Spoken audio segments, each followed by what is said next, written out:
one more second. Chase the glory. Visez haut.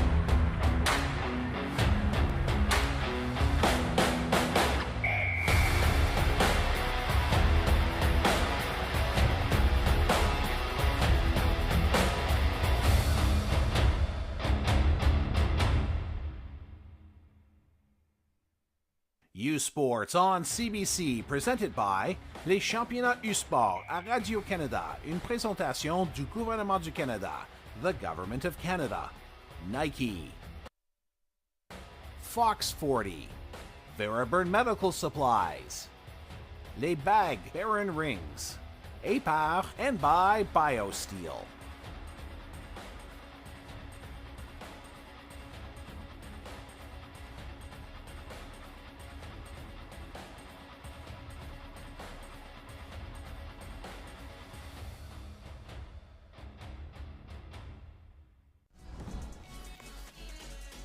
We are athletes.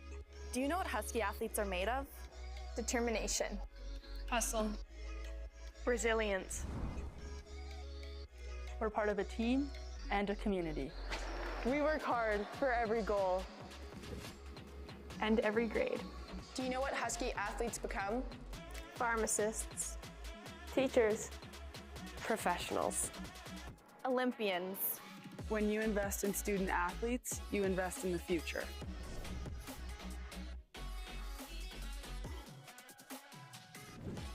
When you elevate her, you elevate the game. Watch women win.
You're watching U-Sports on CBC. Welcome to the 2025 U-Sports Women's Volleyball Championship on CBC. I'm Jared Brown alongside Adam DeYonk here as we get to bring you this U-Sports bronze medal matchup between the number 1 ranked Alberta Pandas and the number 2 ranked University of British Columbia Thunderbirds. The number 1 seeded Alberta Pandas lost their semifinal match late last night, 3-0 against the number 5 ranked Montreal Carabins. The youthful Pandas will be playing for a medal in back-to-back national championships, looking to end the 2025 championships with a win. The number 2 seeded UBC Thunderbirds were defeated 3-1 by the number 3 seed and hosts Manitoba Bisons in a back-and-forth match that saw the third set go to a ridiculous score of 32-30. The T-Birds loss denies them the opportunity to defend their back-to-back national titles. UBC and Alberta last squared off in the Canada West Conference Finals that went the distance, with the Alberta Pandas picking up a 5-set win. Adam, many people here would have thought this potentially could be the final, but the number 1 and ranked 2 teams are playing for bronze. It should be a great match. Who are some of the players that we are looking for today in this game? Certainly not the game they anticipated to be playing, and you're right, Jared. But the show must go on, and this is a big deal nonetheless. And For the UBC Thunderbirds, it's Akash Graywall that we have singled out for this bronze medal, as she has had a huge workload on the offensive side of things all tournament long, putting up double-digit kills in each of her 2 matches played so far, but also a huge producer from the service line. The stats may not back it fully, but she is constantly putting her opposition on the run with tough service pressure. And this Alberta offense is big, and they are physical. And if you make life easy on the first-team All-Canadian setter, Justine Collodi, she's going to make you pay. So that service pressure from Graywall is going to be key.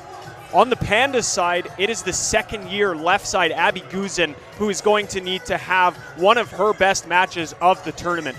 She was sensational in the quarterfinal against the Memorial Seahawks, but last night, not her sharpest of what we know the next-gen athlete is capable of. So she's looking to sort of respond, especially on the serve-receive side, and allow her physical stature to take control of this match. So those 2 players, one from each side, are going to have their names said a lot in each of their pursuits for a medal. There are so many fantastic young women competing in this match tonight. Like we said, it's going into the tournament. Obviously, everyone knows there's a lot of really strong teams who are here, but they just played last weekend in the Canada West Final. They've been ranked near the top of the top 10 almost all year long, and both really suffered disappointing, heartbreaking losses in different fashions, right? I think for UBC, they look at it and say, we played quite well. I don't think they'd be too disappointed with their level of play last night against Manitoba. Really could have probably gone either way, but it still doesn't make it any easier. And then for your Alberta, losing 3 straight in kind of a shocking manner. Not that they lost, but just the way that the game went down, right, Adam, where they were up large in the first set. A huge serving run by Montreal kind of steals it away. Not that big of a deal. It's just 1 set. We can kind of regroup. Didn't play their best in the second either. Then in the third, finally seemed like they kind of were getting some things going. And really, unfortunately, again, for them, just kind of lost it at the very, very end. And there was this just shock in the air because the way the game ended so quickly with Montreal advancing. So I think there's tons to play for here. I know neither team was expecting to be in this situation, but really ending your season with a medal is still a massive accomplishment. And these 2 programs are very familiar with the big stage, Jared. This is what they do. These are perennial national contenders. And here's their head-to-head on the regular season as well in the Canada West Conference. And these are almost carbon copies of one another, aside from the ace category, where the UBC Thunderbirds racked up nearly 100 more aces than their opposition in the Pandas. And I think that is going to be a real key for the Thunderbirds in this one, is to apply that service pressure and get Alberta out of system offensively. We saw Alberta constantly out of system in the semifinal against the Montreal Caravan. They did a phenomenal job of serving tough and forcing the Pandas into a high ball offense. And if UBC wants to have that success, they're going to have to do the same. And we're going to find out how it's going to shape up as this warm-up is just starting to wrap up here, as the energy also begins to ramp up in preparation. Interesting things about bronze medals, I guess you could say, fortunately or unfortunately, my time coaching here at the University of Manitoba, over 3 seasons we were played in 3 consecutive bronze medal matches, twice at the University of Laval, once at McMaster, and the line we used to always use was that it's the team who gets over the broken medal the fastest that's likely going to win it, and just you really are heartbroken, right? You lose that semifinal and you got to come back less than 24 hours later, and especially if you come in here number 1 and 2 seeds, you are fully expecting to be in that match later tonight in the final. And a lot of times the first set can start off a little bit slow for both teams, and then typically once you get into it, you realize, hey, this is still a big deal. And the other kind of part about this is people start to generally file in for the gold medal match as the bronze medal game gets going. They want to get a good seat. So the energy typically builds from the people in the gym as well as the teams on the court, and quite often it ends up being a fantastic game. And I think that's what we're going to see here today. I think it would be fair to say this could be the best game of the 3 today, just as far as level of play. I think the crowd will make things incredibly electric in that Manitoba-Montreal game, and obviously being the final, 2 really good teams. But it wouldn't be shocking if this is just an amazing match for these 2.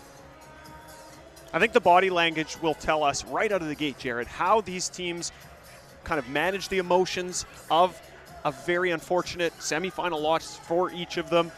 Definitely a storyline that we will keep our eyes on tonight as this bronze progresses. Warm-up is all over. Let's meet our officials. First of all, the first official, Marie-Claude Levesque. The second official is Jason Dodds.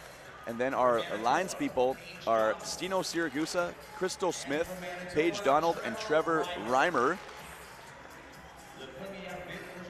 Wait to see the teams will take the court here right away.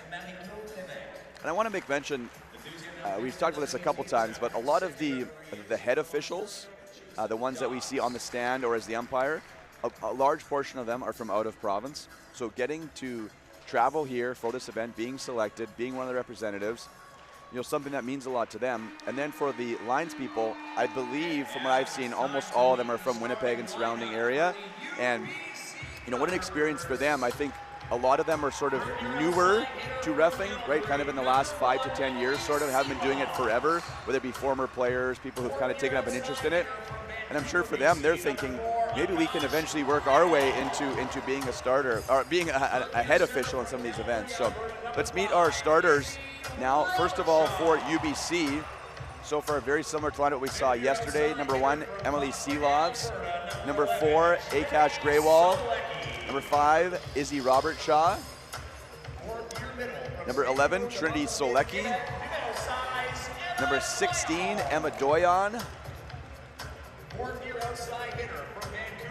An outside hitter, number 18, Lucy Borowski. And libero is number 2, Olivia Furlon. And it looks like they're actually going to have 2 liberos today for UBC, which is not something we've seen so far. And it's Daphne Demerol, who was the kind of serving sub-defensive specialist. So interesting that Coach Reimer has decided to go to her as a libero. He loses that serving option off the bench. And head coach, they mentioned Doug Reimer, in his 28th season. And now the starters for the Alberta Pandas. Once again, going with the familiar Metallica Enter Sandman for their starting lineup. Number 6, Allie Moore, the middle. The setter from Winnipeg. She will want to impress the hometown fans here, Justine Collodi. Number 14, Lila Johnston.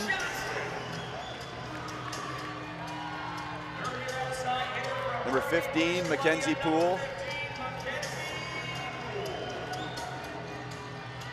Number 19 in the middle, Ronnie Dixon.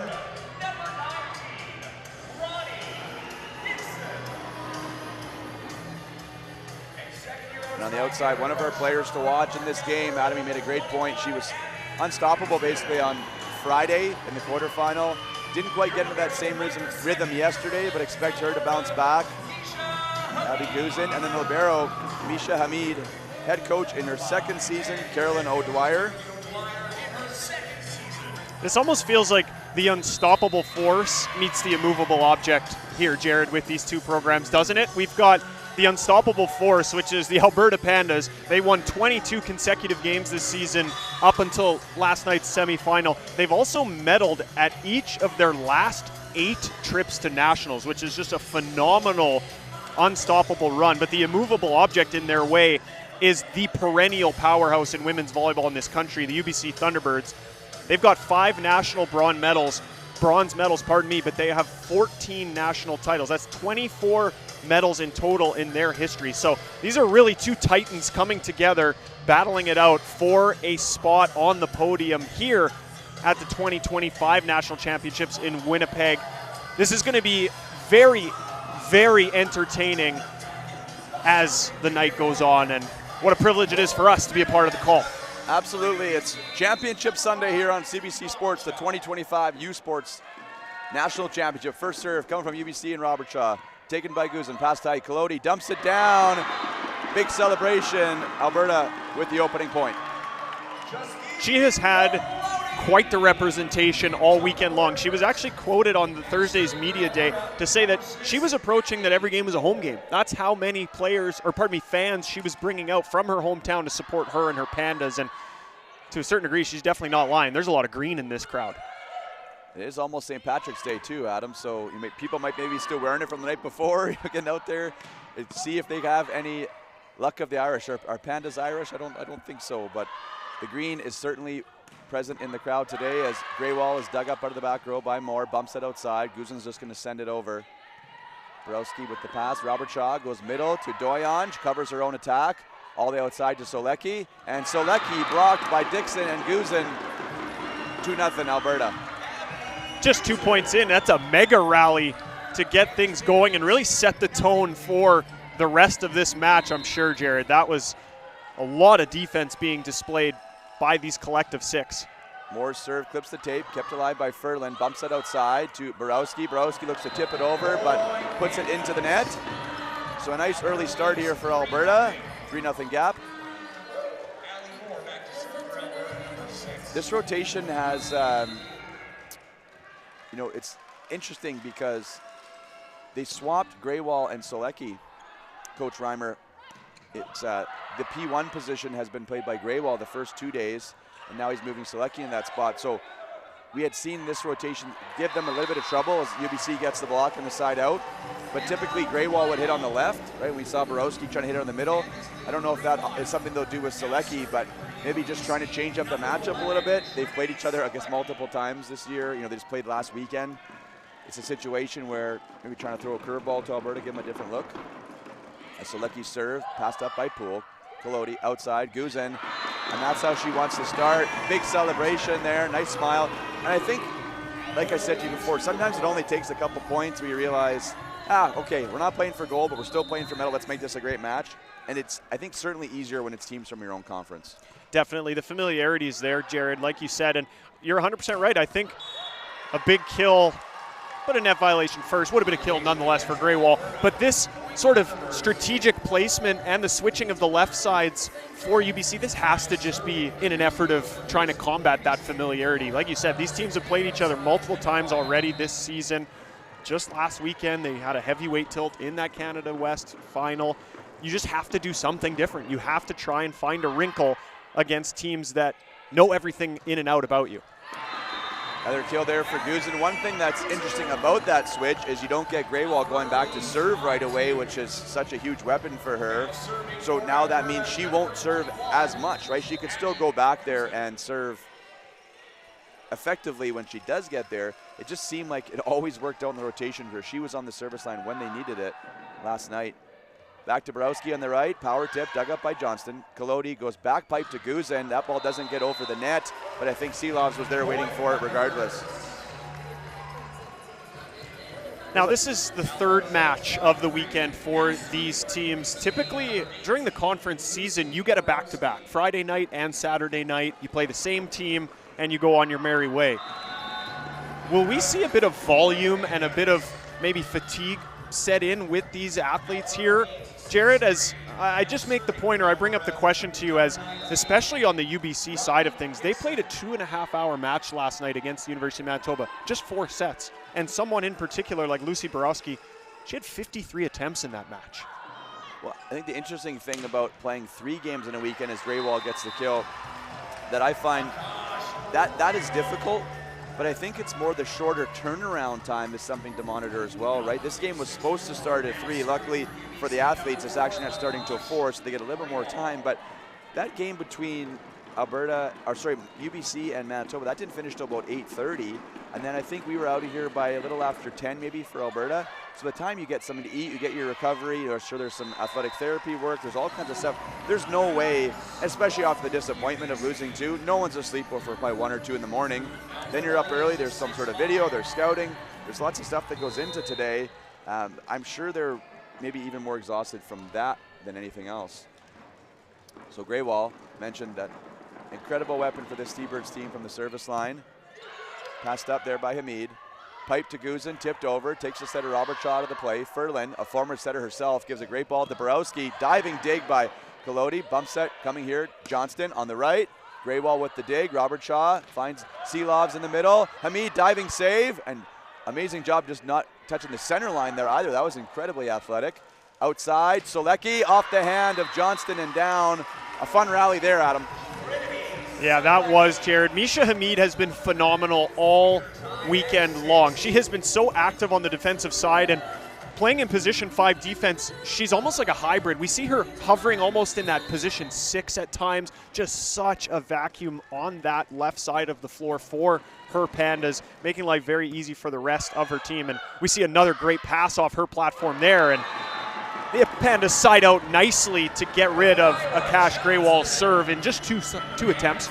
You see the replay here. I'm not quite sure. Okay, Selecki maybe caught reaching a little bit. I didn't even know how that ball got through her block there as she went kind of backdoor for the kill. Johnston now goes back to serve. Pass there by Graywall. Pulled off the net. Selecki's going to go back, bumps it all the way there to Borowski. Takes Kolodi out, Poole left side, good slowdown, and then Moore's waiting for it at the net and dumps it down. Quite the fortuitous bounce there for the Pandas, just kind of an alley-oop off the block touch for Allie Moore to dunk down on the T-Birds side. Lucky counts. I see what you did there with the alley-oop. Well done. 8-6 Alberta, set number 1, bronze medal match of this 2025 U Sports National Championship. Ferland, great set. Solecki slowed down, Johnson with the save. Poole's going to take a rip against 2, looking for hands, doesn't find it. And a side out UBC. So interesting how Demerol, listed as the second libero, hasn't come in yet. Typically she would serve, I believe, for Seelovs is where Coach Reimer would go to. So this is too early for her to come in. It'd usually be the next time around. But curious how she will be deployed today. You know, Liv Furlan, she, as we get a huge block right before I get ahead of myself, that's a massive double block there by the Alberta Pandas. That's Allie Moore and Justine Kolodi teaming up. Watch that. Right back on the T-Bird side. But as I was saying, Liv Furlan, 5th-year athlete. This will be her last game in the Thunderbirds jersey. You obviously want her to get her flowers, play it out as many opportunities as you can, but Coach Doug Reimer, he does have to look to the future, and there is more to it than just this moment in the grand scheme of what I'm sure is a multi-year T-Birds sort of blueprint that he puts together, and perhaps he's bringing in Demerol at some point, maybe not yet, but giving her an opportunity to get some of that playing time, some of that game experience at a national championship. Not sure what you think there, Jared. Could be part of the play? Adam, the more time we spend together in the booth, obviously know each other for many years, the mind meld starts to happen. And before the game, there was this really nice moment between Ferland and Demerol where they both were waiting for the referee just to confirm that they are the 2 liberos. They had to kind of get that verified. And when they were down there, Ferland looked at her, kind of gave her a smile and put her arm around her and kind of just had a nice little moment. And you said how she's a 5th-year athlete. Well, she's not just your regular 5th-year athlete either, right? She, of age, I think is actually going to be about 27 or so this year. She's kind of played, been in and out. Obviously, there's some COVID years in there. Spent some time playing on the beach. And I'm sure for Daphne Demerol, not only from a position standpoint, but just as a person, someone she looks to as a mentor. Ferland, who is, I would have likely entered UBC, I think in the 2016 season, in that fall.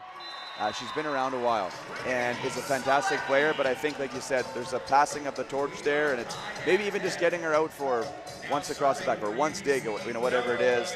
You would think she'll be one of those liberos going forward. There are a few others listed on the roster, though, too. So I think the one thing I know about UBC is they usually have more than just one player, and a lot of these programs as well, right, that are waiting in the wings to take over when somebody graduates. As they have a nice dig back to the Panda side.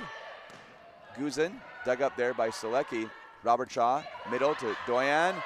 Oh, and it comes back. That ball might have been going out of balance, but Kolodi was too close for her to leave, so she goes for it. Dug up there by Ferland. Robert Shaw back to Borowski. Borowski dug by Poole. Ball's tight to the net. She just set over by Kolodi. Goes back to the Alberta side again, and Dixon makes UBC pay. Nice rally there. That was fantastic resiliency from both defending sides, but that cutback there from Ronnie Dixon at the net, almost a no-look cross-body chop. Got to find that deception in your game to try and beat a very gritty T-Birds defense. Solecki kind of was surprised that that ball got to her, and then it's Graywall who's blocked. And one thing I just wanted to finish off that thought about kind of having players in the wings and ready to go. For Alberta, they have that, but they don't graduate anyone this year. Now, not everyone always comes back to play their full 5, but there's always that sort of progression where somebody's coming, somebody's going, there's a new player coming in. This Alberta team could return the exact same lineup next season, which is a scary thought for a lot of the other teams in the country, as almost everyone else is losing at least one player. As Dixon is covered there on that attack, goes back to Johnston, and Graywall gets the block, and a little celebration there from one of UBC's leaders on the outside. We've seen a lot of defense primarily so far to start this one, haven't we, Jared? Both in the back row, a lot of digs, a lot of extended rallies, but it feels like most of those rallies are being finished with a stuff block for a point. I think that's probably the second or third total block for each team going on already in this match, which is it's a pretty ridiculous tally. That attack from Guzin, a little bit low on that one there, I think kind of right into the block of Seelovs. What do you think so far about the reception from Alberta about halfway through this set? Do you think maybe a little more solid than we saw last night? Certainly more solid than we've seen last night, or we did see last night, I should say. They were constantly on the run. I think Justine Colodey's probably never had as much foot traffic in a game than she did last night. And right now is a bad example as they're forced to put over a free ball given to UBC, and they go to Borowski. She's going to bury that 9 times out of 10 with a one-on-one. But Alberta, they have looked sharper, but not their best. They definitely have shown more capability from a passing standpoint. Peyton Henderson will check in now for the Pandas, the 4th-year art student from Victoria, BC. Previously played for Douglas College. It's going to change up the look a little bit. And kind of curious, they go right to her on the right, but that ball's hit wide. But that's a really hard run for her to get all the way. This is a situation where typically your left side will be stacked with you over on the right side of the court, position 1 and 2. But they have all 3 of their players pushed over to the left, and you see Henderson really having to hustle just to get over to that side to take a swing. But it's one way to get warm when you're subbed in is do a quick 9-meter sprint across the floor. Great point. Guzin hit long. So a great start for her on the left, but a couple missed hits now. We're actually going to see a timeout from Coach O'Dwyer. 15-12 is the score. But Adam, tell us what you got. The 2025 U Sports Men's Volleyball Championship, presented by Sunrise Credit Union, is headed to the campus of Brandon University March 21st through the 23rd. Ticket packages for the tournament are almost sold out. Scan the QR code at the bottom of your screen or visit usportstickets.ca to guarantee your seat. The 2025 U Sports Men's Volleyball Championship, presented by Sunrise Credit Union in Brandon, Manitoba. Chase the glory. Now that our obligations are out of the way, Jared, to your point. So Guzin, great start, right? We mentioned how she was really good on Friday. Yesterday, probably would say wasn't her best game. I'm sure she would admit to that. But she's made a couple errors here on back-to-back points. But the body language is just totally different, though, right? I think it's fair to us to understand errors are part of the game, and it's going to happen. But the way she's approaching point-to-point, there's just a little more of a freedom from her here. Now, out of the timeout, we see a bit more of that sort of traditional type of rotation with Colodey in one, where Guzin's going to have a chance to swing on the right. So let's see if they can get a side out and get out of this situation here, down 3 points. And that one goes long. So good timeout there by Coach.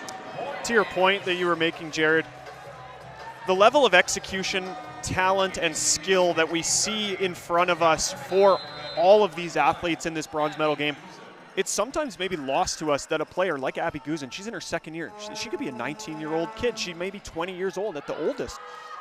This is an opportunity where you can't blame her for having a bit of that nerves and that feeling out process as this tournament goes on, as this is a big stage and she's still very, very young and early in her volleyball career, especially with those big stage moments.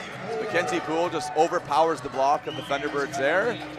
So back-to-back points for Alberta. They trail by 1, 15-14 with Guzin continuing to serve.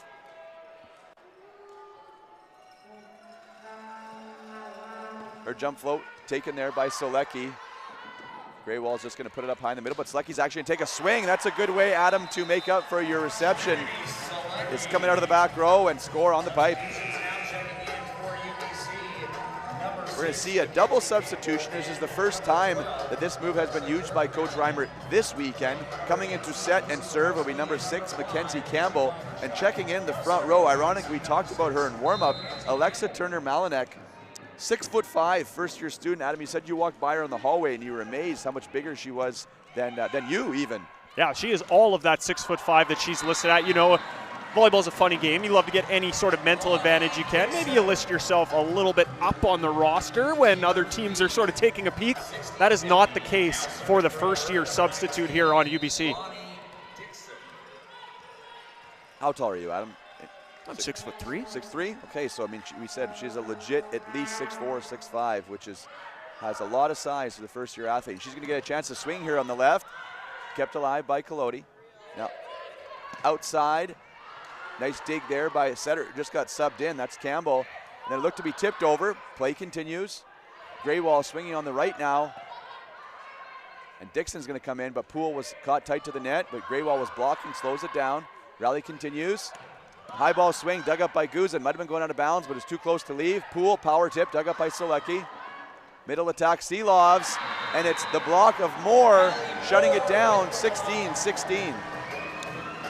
The Pandas had the #1 blocking defense in the Canada West Conference regular season, and it was Ronnie Dixon who did lead the team in blocks, but I think it was only by a matter of maybe 4 with Allie Moore right behind her. Those are just such a 1-2 punch defensively at the net for the Pandas. How long do you let this double sub go for here, Adam, if you're Coach Reimer? If they don't get a side out here, do you think we see Robert Shaw coming back out? That would be my thought for sure, Jared. You see that lead sort of dwindle. I think that would be time to call this project to an end. High ball swing coming here on the left. Guzin with the dig. Diving bump set by Collodi, and then Poole with the kill. And Coach Reimer's looking at the bench. He's thinking maybe timeout, substitution, mulling over his options. And he's saying he wants them to clean up the floor first. Going to try to, I guess, give his team as much possible time to think about things here. Or does he say, you know what, let's save the timeout and let's just talk to the squad right here on the floor and use the timeout later. Oh, now he's saying center line violation. I'm not sure what he's upset about, but now, there's a lot of dialogue going on with the down official and head coach Doug Reimer there. Typically, the down official sort of shoos away a coach after so much chatter, but he seemed to get an extra 5-6 seconds, and you're typically awarded. And it's going to be another point for the Pandas, and I think Coach Reimer is going to have no choice but to call that timeout that he was considering. And I get such a kick out of Coach Reimer's mannerisms on the sideline when it comes to that timeout. It's like he just wants to make it as sneaky as possible, put those two hands together just for the shortest amount of time, but he does call it, and it's now 18-16 Pandas. Fans, U Sports wants to hear from you about your viewing experience. Visit usportsfans.ca to join our fan advisory panel.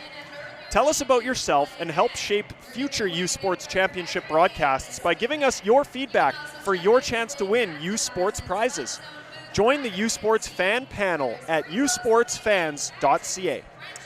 I always say as a coach, you can kind of tell how angry the coach is by how aggressive the timeout call is. It's almost like when you're really upset with your team, you're getting teed up in basketball, when it's kind of just, we were up 6, now we're up 3, just kind of, oh good, just nice little soft putting them together there. And I think referees sometimes think you're mad at them, but it's really just, there's very few ways we can actually get our frustration out on the sideline as a volleyball coach. Coach Reimer there, he'd like to sneak up to the attack line, only so our second official, Jason Dodd, could see it. And now it's 18-16 advantage for Alberta. It was UBC who did have a large lead here. And I gotta think if they don't side out here, we're gonna see Robert Shaw and Borowski come back out. And another service ace right off the, I think the tablet in the VIP area there. Hopefully no damages off that one fan, and we are gonna see those two come right back out here. And it's interesting, you try to change things up a little bit, maybe especially in this situation, be figure, you know what, let's experiment a little bit in this match, see how some of these younger players do. It hasn't been either of those players' fault, right? That's the irony to this. It wasn't a setting issue. It wasn't the outside. It's the passing is where things have fallen apart here for UBC. So they need to side out right now, trailing by 3. Selecki's pass pulls Robert Shaw off the net. Grayball on the left. And you see there how that block kind of got hung up in the hands of Henderson, and she almost threw it back down behind her with her arms come back down. We see on the replay here, it got stuck and she sort of reached behind herself there. That's more of the Pandas playing the right way and approaching this match mentally, I would say, better than they did in the semifinal. We see Henderson, obviously you want that block, you should have that block, but rather than the head hanging and the frustration and a bit of almost sort of the sad outcome there, she turns and laughs it off with her teammates. That's sort of the response you need, and you're going to have an opportunity right after to side out, and Ali Moore hits a perfect 31 deep into the court, just tagging the end line. Watch this arm swing here, folks. That is as good as it gets out of the middle. I've been really impressed with Alberta. Both opportunities that Greywall went back to serve, they handled it well. I mean, there's so much pace coming over on that ball, and a great job by Moore to finish it off out of the middle. And now we see Demerol, who's out there for the first time, I believe, and a very aggressive pass, brings the ball right towards the net, but it works out in the T-Birds' favor. And now we're going to see a substitution here for the T-Birds. Checking in will be number 10, Ella Ungamach, the first year outside from Burnaby, BC. So this is now Coach Reimer's next move, right? This is where we typically would see Demerol as a serving sub, this rotation. So instead, he's going to go to Ungamach, and she puts that ball into the net. And now Demerol is going to check in for her, leaving Ferlin and the bench. So just, I think, experimenting, right? Seeing how things go here. But it's a 3-point lead for the Pandas, with Poole on the line. And Greywall diving pass, another diving set, and then Solecki hits that ball wide. And we're going to see a substitution here again for UBC. Checking in will be number 8, Kylie Glanville. Glanville from Okotoks, Alberta. Solecki will sit down. Solecki, who also playing her last match of her career today, a 5th year. So Ferlin and Solecki, no matter what happens, this is the end of their U Sports career after today. Would love to end it with a medal, I'm sure, after back-to-back goals. Now, I don't think Ferlin was on the roster for either of those two teams. Those were kind of her years away from UBC, as it was, I think, Casey Jost, who would have been the libero those years, who's now spent some time with the senior national team as well. Must be nice as a coach when you can graduate a player and just bring somebody back. And, oh, we've got 1 year left. Why don't you come back and be our libero? And Ferlin, a former setter as well with UBC.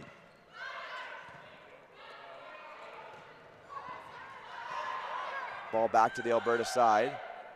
Clody step around to Moore. Diving dig by Robert Shaw. Demerol comes flying in, but set a little bit too far past the pin.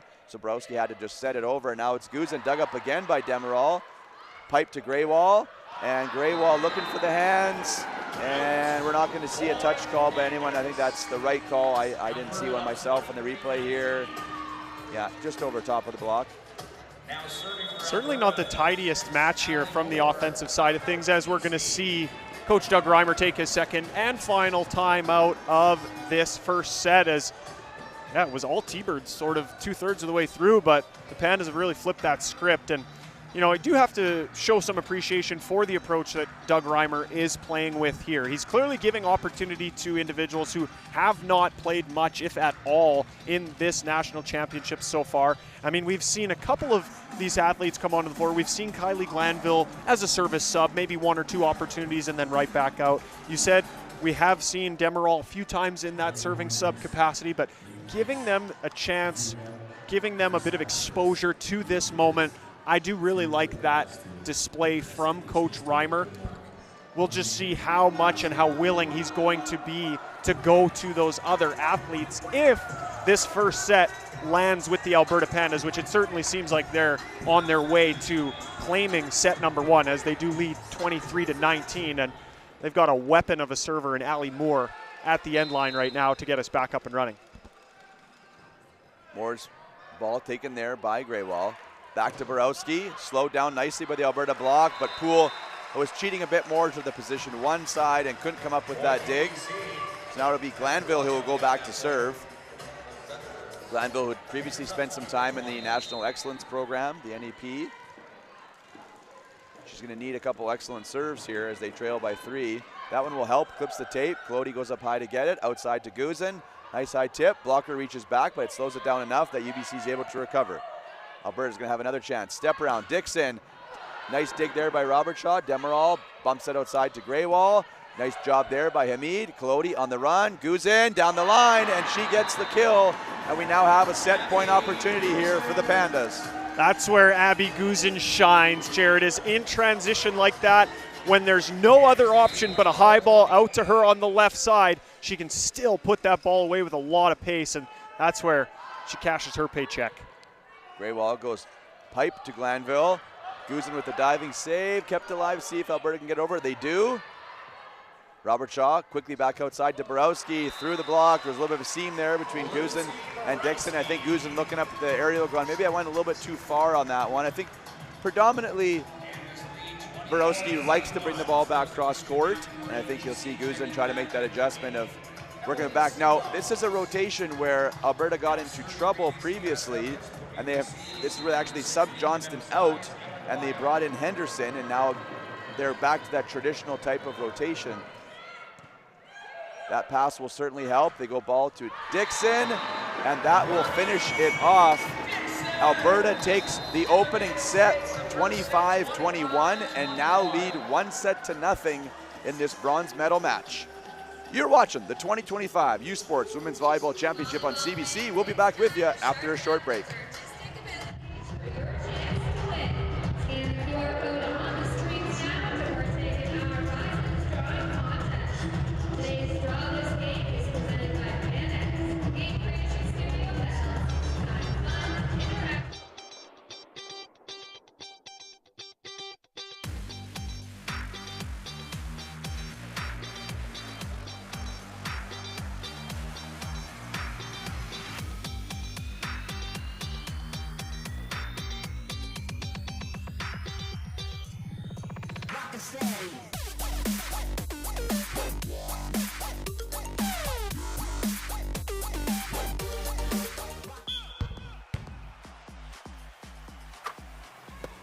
This is more than just a game.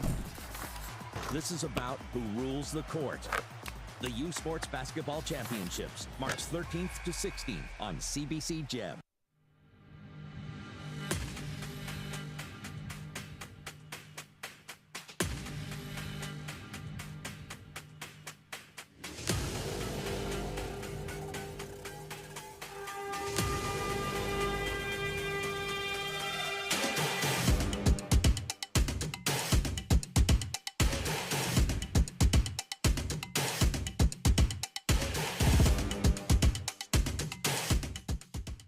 Hey U Sports fans, check out shop.usports.ca for this week's promotional item from the Nike Team Collection. Visitez le shop.usport.ca pour en profiter de la promotion de la semaine de la collection Nike Team. Le sport en direct sur icitout.tv. 100% énergie. 100% gratuit. Votre meilleur plan de match pour voir des performances exceptionnelles sur l'appareil de votre choix. C'est icitout.tv.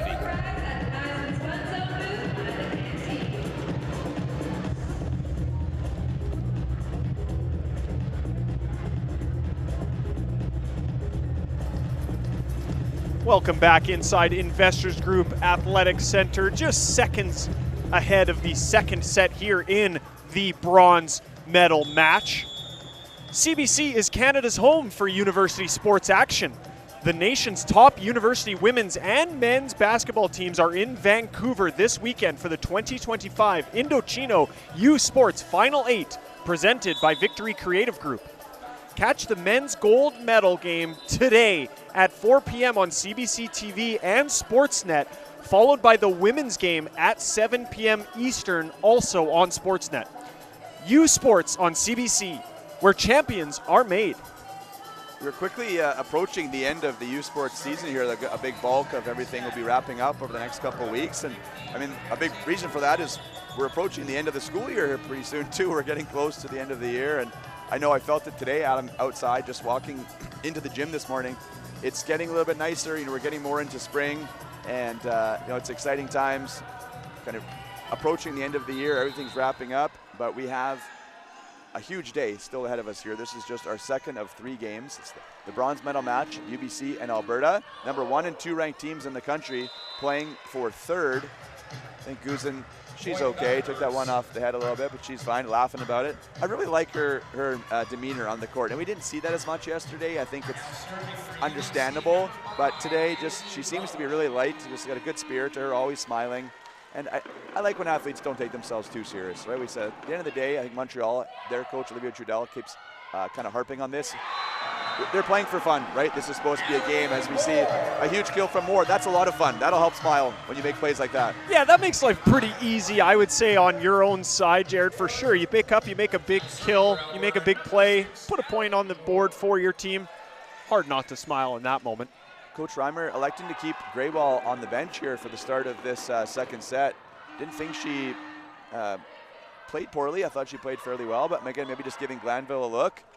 Yeah, there's clearly just a revolving door here, I think, for the Thunderbirds, and that appears that that's going to be their approach here in this third place game, is to give a plethora of Thunderbirds that are dressed here for the bronze an opportunity to get some court time, and I don't mind that opportunity. Clearly, these athletes are more than capable and have earned an opportunity to compete against Alberta here, and it's going to be an uphill battle no matter who is on the floor for the Thunderbirds, as we see some aggressive serving from Ali Moore, picking up an ace on that last attempt. Coach Reimer going with the 4-person serve receive there. Even though it's a float serve from Moore, it has a lot of pace on it, and he just wants to take a little more court. Your experience as a player, did you find it more difficult to go for people sometimes? Just more seams, just more decisions to be made? Yeah, personally, I did, Jared. It just became congested, you're capable of passing outside of your body, your midline, and you're supposed to stay pretty loose and get across yourself to get to those balls. But you just feel very congested with an additional person beside you taking up more room. So to each their own. I see what he's trying to do in that moment. For me, not my taste. So as we see that ball go along, there's obviously a lot of situations where it does happen, right?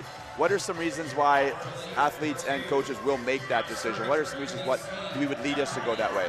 Aggressive serving, you're just trying to show that server less available court and just try and have maybe a bit more intimidation, a bit more just surface area covered. And what that can do mentally for a server is maybe you try and do too much on your next attempt, trying to force the issue and really blast a ball past that additional serve receiver. Not always necessary, can sometimes force servers into mistakes as well. And traditionally, and sometimes we'll see on maybe somewhat less aggressive serves, we could call it, where they'll go to 2 people serve receive, right? And then just basically say our best 2 passers are going to go back there and push somebody out. So there's all different ways to do it.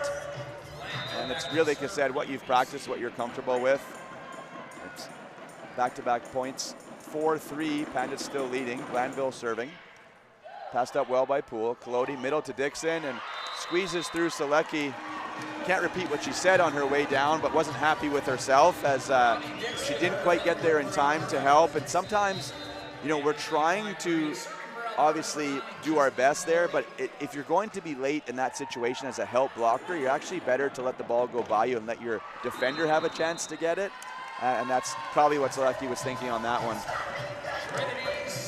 One of our criticisms of the Pandas in the semifinal loss yesterday was their passing was very shaky. They didn't get an opportunity to establish the middle of the court. Take a look at the live stats in front of us here, Jared, and who the 2 athletes are for the Pandas that are leading the way offensively.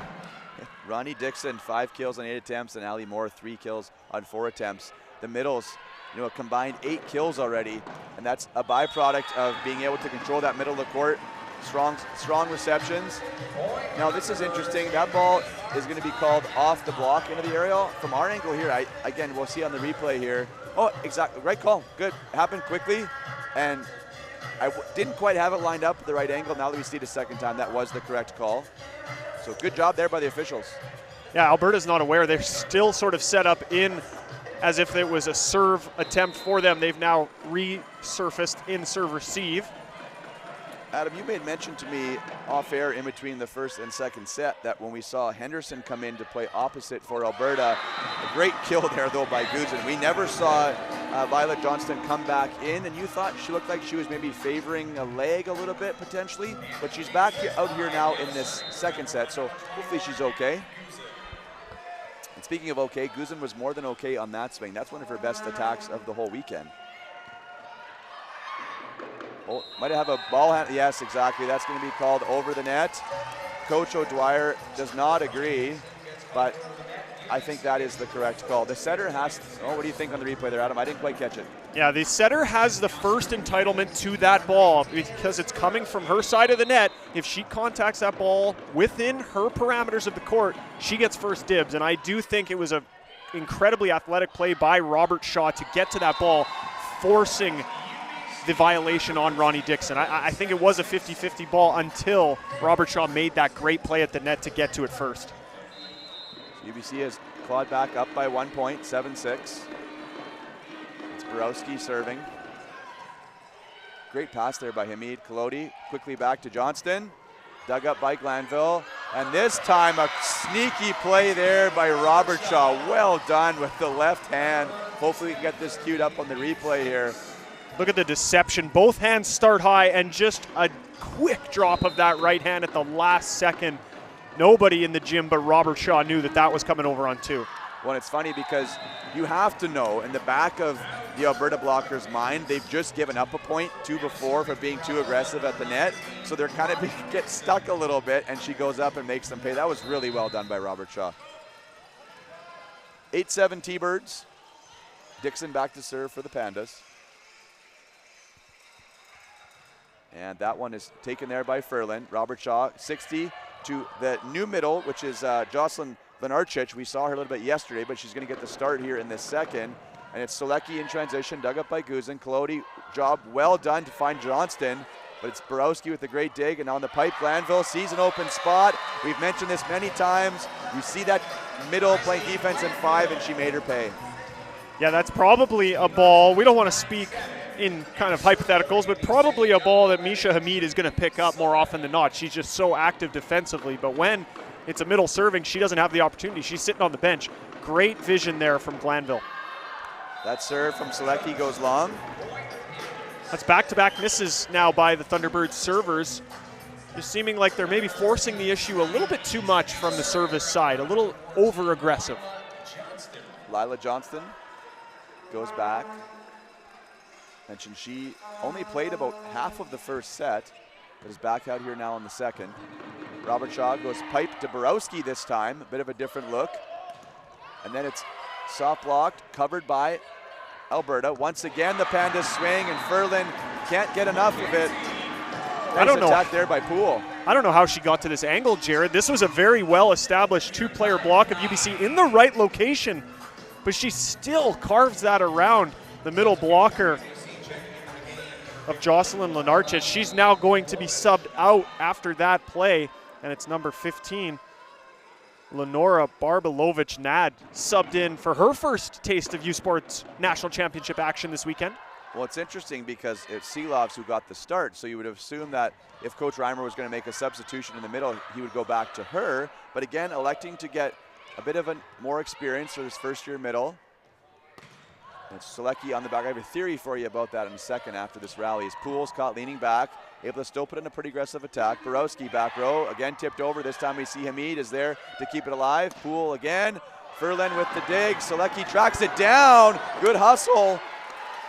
Good rally going here. One of the best of the second set. Moore on the step run. Another great dig by Borowski. Swing outside for Glanville and doesn't find the hands. Unfortunate finish to a great rally. Job well done by both teams. Two heroic saves from UBC in that rally. Selecki, she almost put her full body through the CBC Sports cutout banner here on court side. That was just fantastic effort. I mean, that's a fifth-year athlete. Why not leave it all on the floor here and make that play? So my question for you, Adam, and obviously this is just theorizing. I'm not saying this is the case. I have no inside information, nothing like that. We didn't even talk to Coach Reimer before the game today. When you've won back-to-back gold medals, and now you're here playing for bronze, does this give you a bit more freedom as a program to maybe try to get some of these younger players out there a little bit and give them an experience on such a big stage? I definitely think the answer to that is yes, Jared, but I almost think the two directly correlate with one another, that this is probably just the approach from Doug Reimer year in and year out. That pipeline of athletes is constantly flowing, and any opportunity he gets to give them a chance to succeed, not just in the present but in the future, that is how you build a successful tenured program that the UBC Thunderbirds have really been the upper echelon in the nation for decades.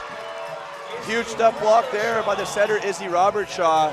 For those who were with us last night, we made mention here, I will see on the replay, goes up, takes her zone away and shuts the door. She's not the biggest setter in the tournament, but she plays bigger than she is at the net. And she is both blocking and offensively not afraid to get up there and make a stop. And Solecki gets a piece. Robertshaw tries to track it down, but can't quite get there in time. But she definitely has a confidence to her as well when she's in the front row. And sometimes when we see a bit of a smaller block, not that she, again, she's just compared to some of the other setters, not quite as big, but they're usually a bit more solid and we get a bit more aggressive. We try to hit through their hands sometimes, and those end up being some of the best blockers on the floor. Good job there by Glanville to take the extra second, but just misses long. I'd love to see the replay here and see how close that was. That didn't miss by much, Not no at doubt. all. Glanville, she's had a couple attack errors, but they've been so razor thin on that margin. She really, like, that's a miss that a coach is okay and accepting in, because sometimes that could go either way. You're just a hair away from a touch at the block or catching that end line. UBC can take advantage here. Middle attack, Doyon looking for a piece of the block, and it's not going to find it. So Alberta has taken the lead 13-12. The first set saw 5 ties and 2 lead changes, and I think we're in for more of that flip-flopping as this second set continues. We're just halfway through, but here again, we're going to get another tied score, evening up at 13s after the missed serve. Before the ball had almost even left the hand of Mackenzie Poole, she was already kind of letting out a groan of, oh no, that's not what I wanted to do, and not her best contact there, kind of just softly into the belly of the net. Serving such an isolated skill in volleyball. It's really the only isolated skill where there isn't a variable that influences how your contact is going to come. So you know right away as a server, whether it's the toss or the contact, there's that immediate feedback loop that these high-level athletes are going to say, whether it's out loud like you saw from Mackenzie Poole or internally, that's good or that's not good.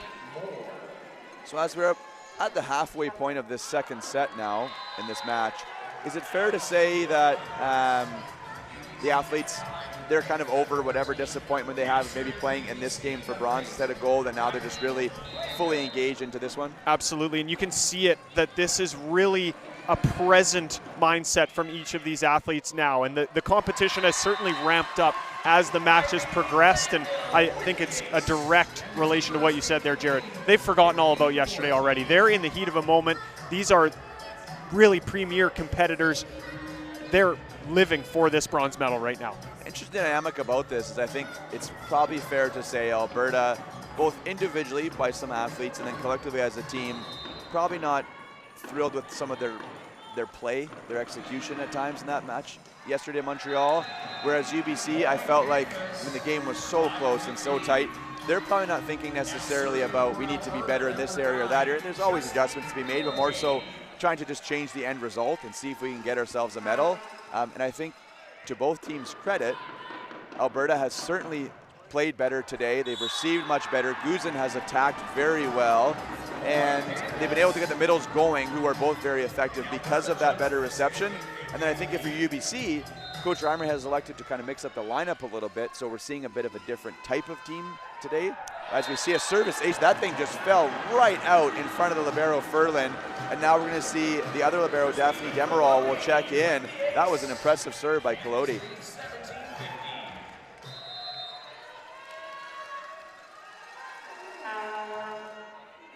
Demerol passed quickly to the net, but Robertshaw is able to get to it, and then a nice save there of the French equipment by Monsieur Danny Brown. We haven't been overly active at the table here this weekend, Jared, but that's a great play, as you said. Got to keep everything safe. I had one attempt on I think our quarterfinal to make a nice catch off of a ball like that, and I completely botched it. I went with one hand instead of two. That's why you always go catch with two hands. Secure it. Speaking of secure, Lenora Barbalovich-Nad from Toronto, Ontario. Another first-year player on this roster, 6'3", making her impact felt there with the block. We're tied up once again, 17-17. That serve from Doyon goes into the net. And instead of Ferland, it's going to be Demerol who will check right back in. And Abby Guzin will go back. Oh, we got a rogue ball here, so we're going to have a reserve. Thanks to all the volunteers. Good opportunity to say that. The floor wipers, the three ball system, you know, all the hosts for the teams. I mean, it takes a lot of people. And even as many people as we see on the forefront, as that attack from Borowski goes into the aerial, there's even more behind the scenes. You know, there's people who are working the volunteer room that you know, nobody sees other than the other volunteers, right? They don't get kind of be out in the gym. There's people working the parking lot. It takes a lot of people to make events like this possible, and it's been spectacular. Still more to go though, as Alberta is starting to pull away here, and Coach Reimer unhappy. He is going to call a timeout, and that is the angry timeout there, not the sneaky one. And I don't blame him, as they were in control of this set a little bit, and now it's Alberta who pulls ahead 20-17. CBC Sports is the home of university sports in Canada. Catch the best U Sports women's hockey teams as they face off in the 2025 Miller Waste Systems U Sports Women's Hockey Championship in Woolwich, Ontario. The action begins next Thursday, March 20th on CBC Gem, cbcsports.ca, and CBC Sports YouTube. U Sports on CBC, where champions are made. So 20-17 as the teams are getting close to returning to the court. A 3-point lead for the Pandas. And when set that, you know, kind of felt like we were going to get an even match here, right? We thought like maybe UBC be able to come back and win this one. And just in the last couple points, they've lost a little bit of steam. And it's been a bit of from the service line where Alberta has taken charge. Yeah, no doubt. 5 aces for the Pandas, only 3 missed serves from the service line. So that is a positive ace to miss ratio. That's a coach's dream. You want to apply that pressure without giving up too much, and that's exactly the way that the Pandas have executed from the service line now. And we just are exiting a timeout. That was an ace by Abby Guzin. We'll see if she can follow that up with more pressure to the T-Birds. Selecki, perfect pass. Robert Shaw goes back to her on the left. She was caught a little bit inside on that approach, but a great adjustment in the air. And now we're going to see a double substitution. And this time it's going to be Greywall who will check in. So Coach Reimer obviously had a plan for her, for Akash Greywall to check in for Robert Shaw. And it will be number 6, Mackenzie Campbell, who will come in to set. Now serving for UBC, number 6, Mackenzie Campbell. And we'll see if it looks like Solecki's going to actually stay on the right and Greywall will play on the left, in this rotation at least. As Poole's pass taken there by Collodi. Back to Johnston. Demerol got a piece, but puts it into the sponsor sign. 3-point lead restored, 21-18. That's a pretty ideal slowdown at the net there from the T-Birds block. Unfortunately, Demerol just caught a little bit up high, and maybe she is just in her first year out of Mississauga, Ontario. No, she's trying to find her rhythm in her own right here. Ball's passed a little bit too tight, and a great job there. 2 amazing contacts. First of all by Campbell to tee it up, and then by the middle, Barbalovich Nod to go up and tip it down with authority. So Selecki now goes back to the line. And that one is missed. So it's tough to come back when you're losing by a couple points and you don't make your serve.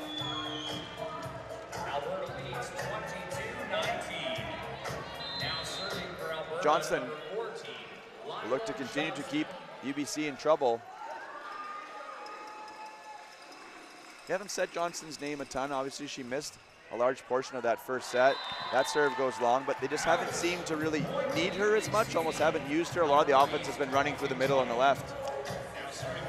Yeah, she's the least utilized outside from attack volume standpoint. Only 11 total attempts compared to Guzin's 20 and Poole's 14. So that's not typically the identity for Alberta. Definitely maybe a conscious decision, but when you're able to utilize the middle as well as the Pandas have with a perfect display of that action right there, another step around kill for Allie Moore.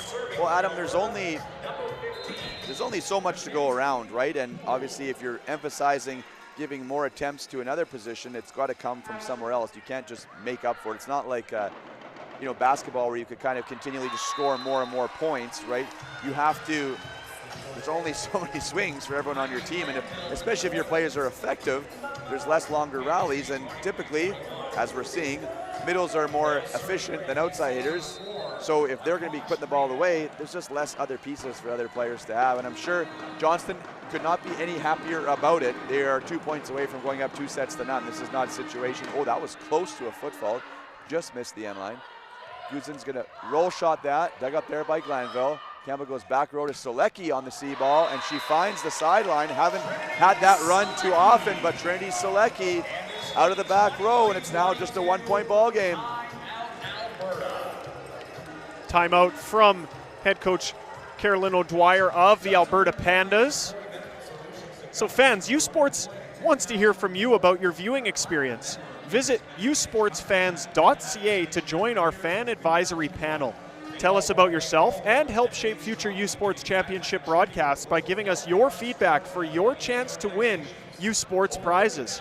Join the U Sports fan panel at usportsfans.ca. So Coach O'Dwyer, you are up by 1 point. You've won the first set. You realize the importance of trying to get out 2-0 here against UBC. What are you telling your athletes as they head back to the court? You're in the driver's seat. There's no reason to press any sort of panic button or get too sort of inside yourself. Continue to play that loose, free brand of Alberta volleyball that we've seen through this entire match so far, because that's when they're at their best, Jared. And if I'm Coach O'Dwyer, that would be my point of emphasis in this timeout, is just get back to playing the way that they play best, which is just really not getting ahead of themselves, taking it one set at a time, or one rally at a time, I should say. But it is a nightmare to have a Cash Graywall at the service line coming at you, trying to claw the way back. Oh, and that one is going to go off the arms of Poole and out of bounds. And that's, I think, Graywall's first ace that we've seen in quite a while. She's been putting, and that even goes back to last night, she's been putting in bomb after bomb after bomb, but she finally gets awarded with an actual service ace. So now we see another timeout from Coach O'Dwyer. And like you mentioned, the wrong person to see on the service line. And interestingly, typically when we see the double substitution, when the setter comes back around to the front row, we will quite often see the other two come back in. But with Graywall's weapon from the service line, Coach Reimer's obviously going to leave her in. What I'm curious about is when she's done serving, do we see those substitutions? Does Borowski come back in the front row with Robert Shaw replacing Graywall? I would imagine that is a bridge that UBC would like to cross, only if necessary. I'm sure Graywall's in here to try and tidy up the remainder of this set. It's only 2 points away, as we are all square at 23, and I'm sure it would be just Coach Reimer's delight for Graywall to go in on this double sub and take them to the second set victory with just aggressive serving. Adam, this is not hyperbole. Graywall has one of the best university serves I think I've ever seen. Not only with the velocity, but the accuracy and the consistency at which she hits it as well. There's a lot of athletes, both on the female and male side, who, every so often can get a hold of one. Hers is just serve after serve after serve. She seems to have complete control over this ball, and this time it clips the tape. Great job by Hamid to keep it alive. Guzan power tip. Solecki, one-hand save. And it's going to be Glanville who's going to have an opportunity to score here, and that she does! Glanville with the kill, and it's now a set point opportunity here for UBC. Adam, would you ever consider putting in Borowski in this situation here for a block and running with no setter, knowing Furlan has that experience? I think that would be a really important piece, but a very kind of elite piece. I think Coach Reimer is maybe thinking, if it ain't broke, don't fix it. Let them ride, because it has been 4 straight now for Graywall. She's trying to make it 5 and finish this second set off. Another huge serve. It's going to be out of the back row. Alberta dug up by Graywall. Campbell outside. Glanville, big swing, slow down to the net. Good job there to be kept alive by Alberta. Guzan over the block and down. UBC had their chances, but unable to come up with it, and we're going to get some extra points. That was a remarkable display of setting from Justine Collodi in that rally. She was sprawling on 2 separate occasions. That set for the kill to the outside of Guzan, she was sliding on her knees, and just gentle flick of the wrist to put that ball in a perfect high ball location. Oh, and taking it into her own hands is the setter, Mackenzie Campbell, who dumps it down. And Coach Reimer, he's looking over at his bench, I guess, for some validation. Do I make a sub? What do I do? I think one thing, though, that allows him to keep Campbell in the front row is she has a lot more size, right? Even though she's in the front row, I don't think she's any type of blocking liability. As we have another set point opportunity coming here. That ball set high and tight. And what an advantage there that you have Guzin, all 6'4" of her, to go up there and wipe that ball off the block. But now we will see that substitution, as it's going to be Borowski checking in with Robert Shaw. And I think this situation is to provide you with more offense than the block. I think this just gives you a few more options, as Robert Shaw and, Coach Reimer has to burn a timeout, as Robert Shaw and Borowski weren't sure what rotation they were in. And that ultimately does fall on the coaches, not the athletes. For sure. We saw Coach Reimer, he was wavering, right? He's sort of saying, do I want it to happen at this moment, this rotation? He did let it ride for one more point, and things can get lost, not just obviously on the players' end, they're keeping track as they're going, but it obviously fell a little bit short on the coaches' end, because I actually watched Robert Shaw come to the sideline right in front of us, ask Coach Reimer what position she was in, and he didn't respond. He turned, and I think it was maybe a bit of a processing delay on his end, understanding where they were, because he directed her out into position 1. That's not correct. She's in position 6 right now and was supposed to stack in the middle. So a little bit of a miscue from him, but his experience really took over there, because he just immediately fired to the down ref, knowing he has a timeout in hand. He's just going to burn it right there to tidy things up. Now, an interesting thing about that, and it's obviously in these types of situations, it's 25-25. You can ask for a rotation check at any moment in time. Especially we see here, there's the iPads right in front of us for these officials. As the music was continuing out of the timeout there, but it didn't seem to impact UBC. Maybe it impacted the Alberta block, as they were called on the net. But we're going to have another set point opportunity coming here. But I think just to put a bow on everything that just happened coming through that timeout, is that typically when you do come back into the game, you come in position 1, right? So I think that's what helped lead to some of that confusion. But nonetheless, it shouldn't matter now, as UBC's up 26-25, and they have a chance to finish this set off here, and even this at one set apiece. Outside, tipped over, diving save by Robert Shaw. The setter, the middle, Doyan's going to show off for setting hands, but Borowski can't squeeze it through the block, as it's Dixon and Henderson who team up to get the block. This is having shades of UBC Manitoba semifinal action here, as we're now at 26 apiece, going well beyond the distance in set number 2. Guzin serve, sailing long, passed up by Glanville. Robert Shaw goes to Selecki. Selecki dug up by Guzin. Kalodi on the run. High ball coming here for Poole. Good job there by the libero Furlan. Step over, get the dig. Quickly outside to Selecki. Slow down at the net. Diving dig by Guzin. Kalodi on the run. Side set outside. Poole. Poole dug up by Furlan. Big rally coming here. And it's Borowski who finds the corner. Great shot by the outside hitter for the T-Birds. That's as good as it gets for a right side attack, Jared. This ball goes over top of the Alberta block and catches the last inch of available court for the kill. That's an elite swing from one of Team Canada's next-gen athletes. Kalodi outside Poole, and Poole finds the hands of Berbelovich-Nad, and her hands just a little bit pulled back off the net. They're unable to come up with the block.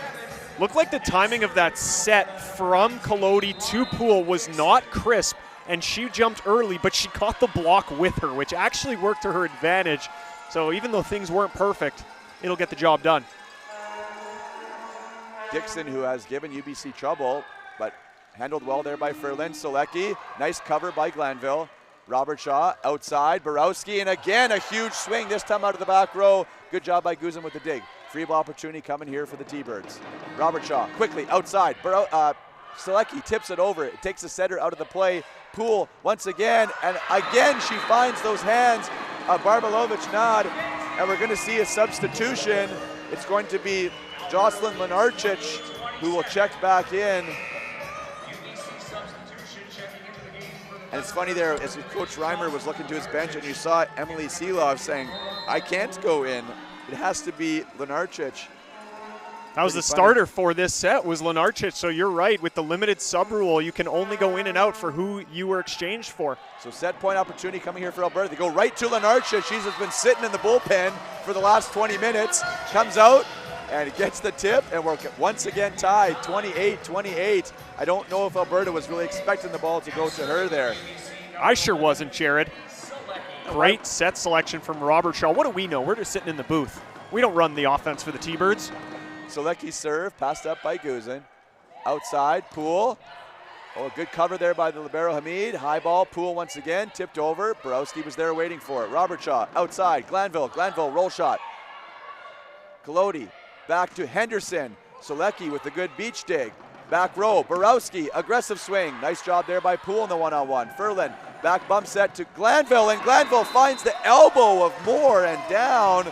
And Moore not happy with herself on that play. Yeah, we call that the Bermuda Triangle at the net, Jared. When you're pressing over, there just is this tiny crease between your forearms and the net tape that you have to leave to give yourself that buffer so you're not on the net.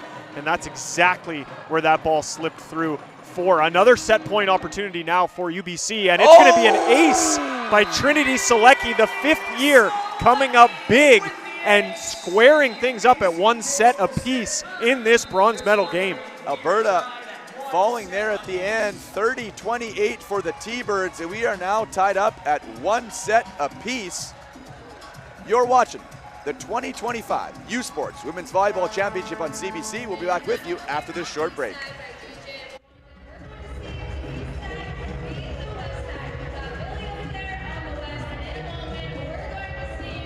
Bisons are on the move, always on the go, charging ahead, making a difference in Manitoba and around the world, in transportation, in Canadian football, and in journalism.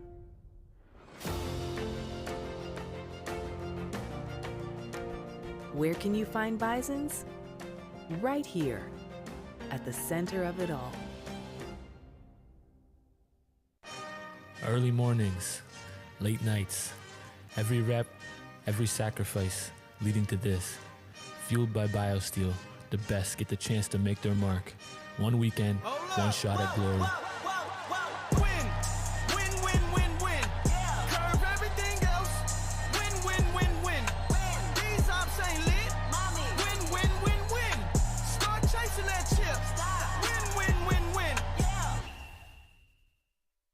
Feel every hit, point, and celebration as if you're standing right on the sideline. Our passionate team unlocks a world of possibilities with digital broadcasting made simple, bringing heart-pounding action directly to millions of fans. Proudly Canadian, ISI Live, be there.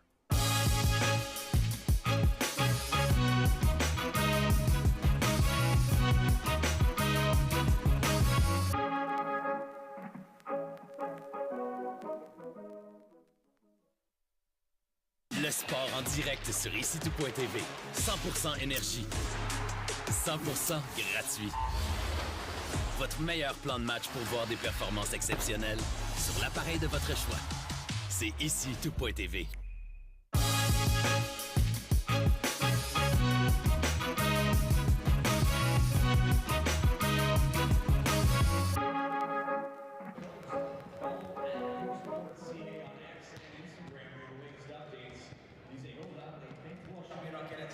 Welcome back for set number 3 of the 2025 Women's Volleyball Championships bronze medal game. CBC Sports is the home of university sports in Canada. Catch the best U Sports men's hockey teams as they face off in the 2025 BioSteel University Cup live from Ottawa. The action begins Thursday, March 20th at 1 p.m. Eastern Time on CBC Gem, cbcsports.ca, and CBC Sports YouTube. U Sports on CBC, where champions are made. What an entertaining second set that was, Jared, as it took a 30-28 conclusion to get that match, or pardon me, that set decided. My jaw just about hit the table here, Jared, as I take a look at the second set statistics. We had 16 different occurrences in the second set where the score was tied. 10 times the lead changed.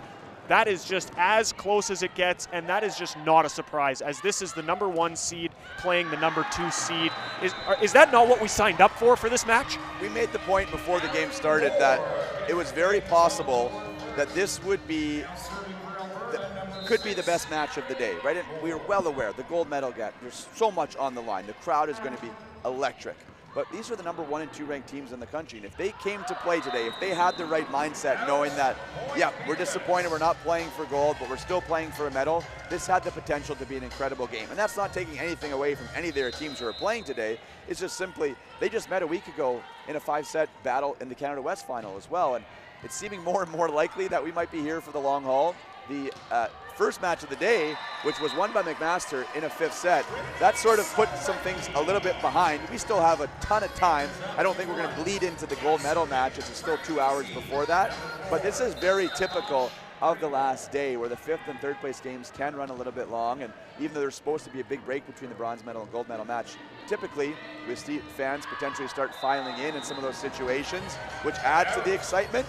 I think there's obviously not as many people here today as there was last night, but the people who are here are invested into the game. They're here for a reason. They're fans of one of these 2 teams.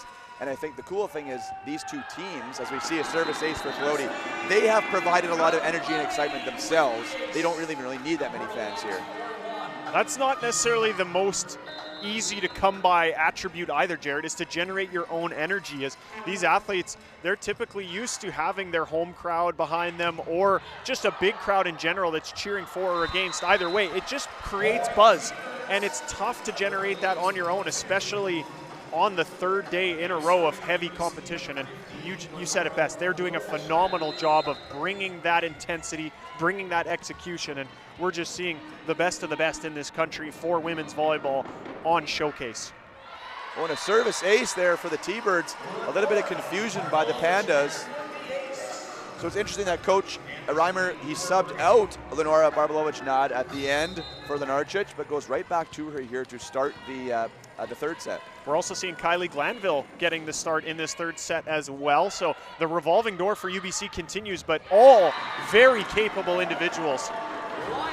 Great inside run there from Lila Johnson, as she not for a second did she spend on the right side of her typical position. She stayed inside, and look at the emotion picking up the 5th point for her Pandas in this 3rd set. Guzin serve, taken there by Greywall. And then it's attacked into the net by Doyon. And interesting, it was Greywall who had the big serving run to get UBC back into that set, so then they pulled it out. But, you know, she didn't start the 2nd set. So Coach Reimer, it's like, we're just putting everything in there in the dryer and just see what we pull out. You know, these 2 socks match.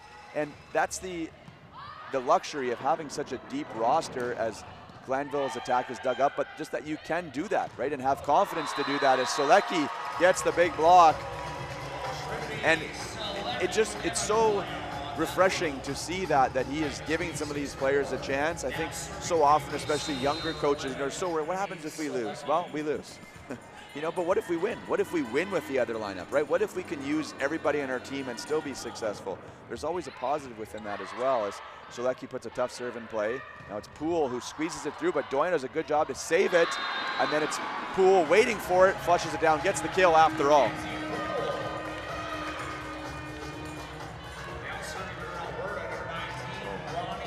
So Ronnie Dixon goes back to the line. It's an early 7-4 advantage for the Pandas.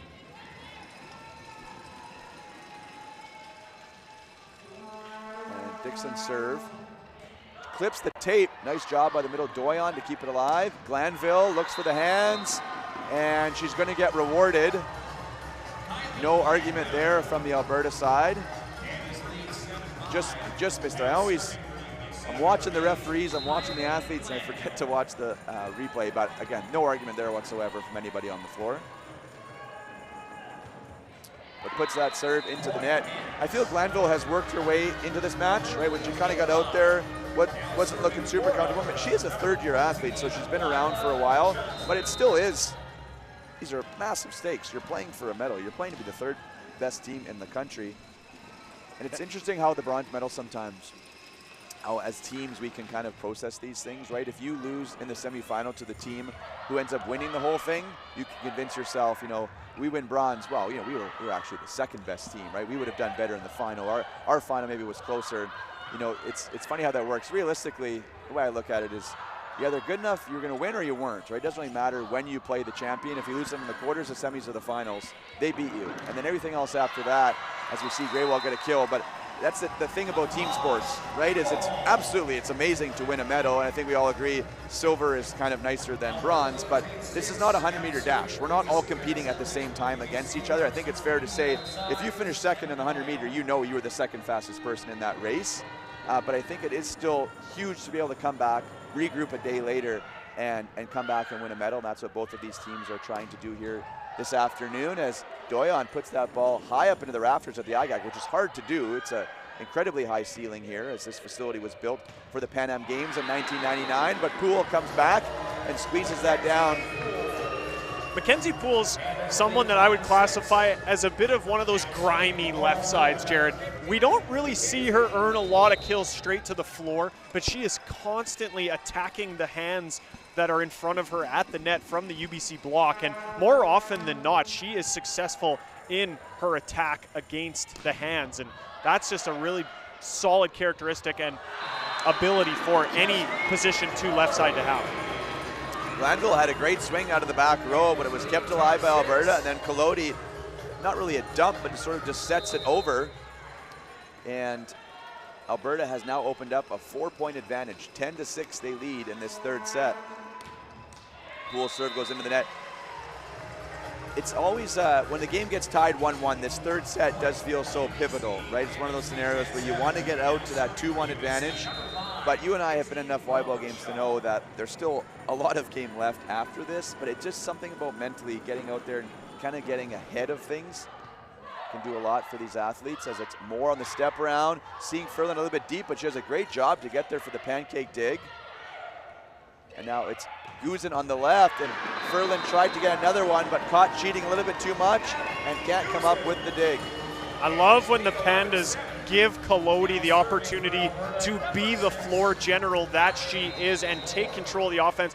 I saw a very subtle flick of her shoulders as if she was opening to set that step again, and then at the last second she closes those off and puts the ball beautifully to the left side of Guzin, just freezing the middle blocker on the T-Bird side. That's just a very talented, skilled, deceptive set from Kolodi.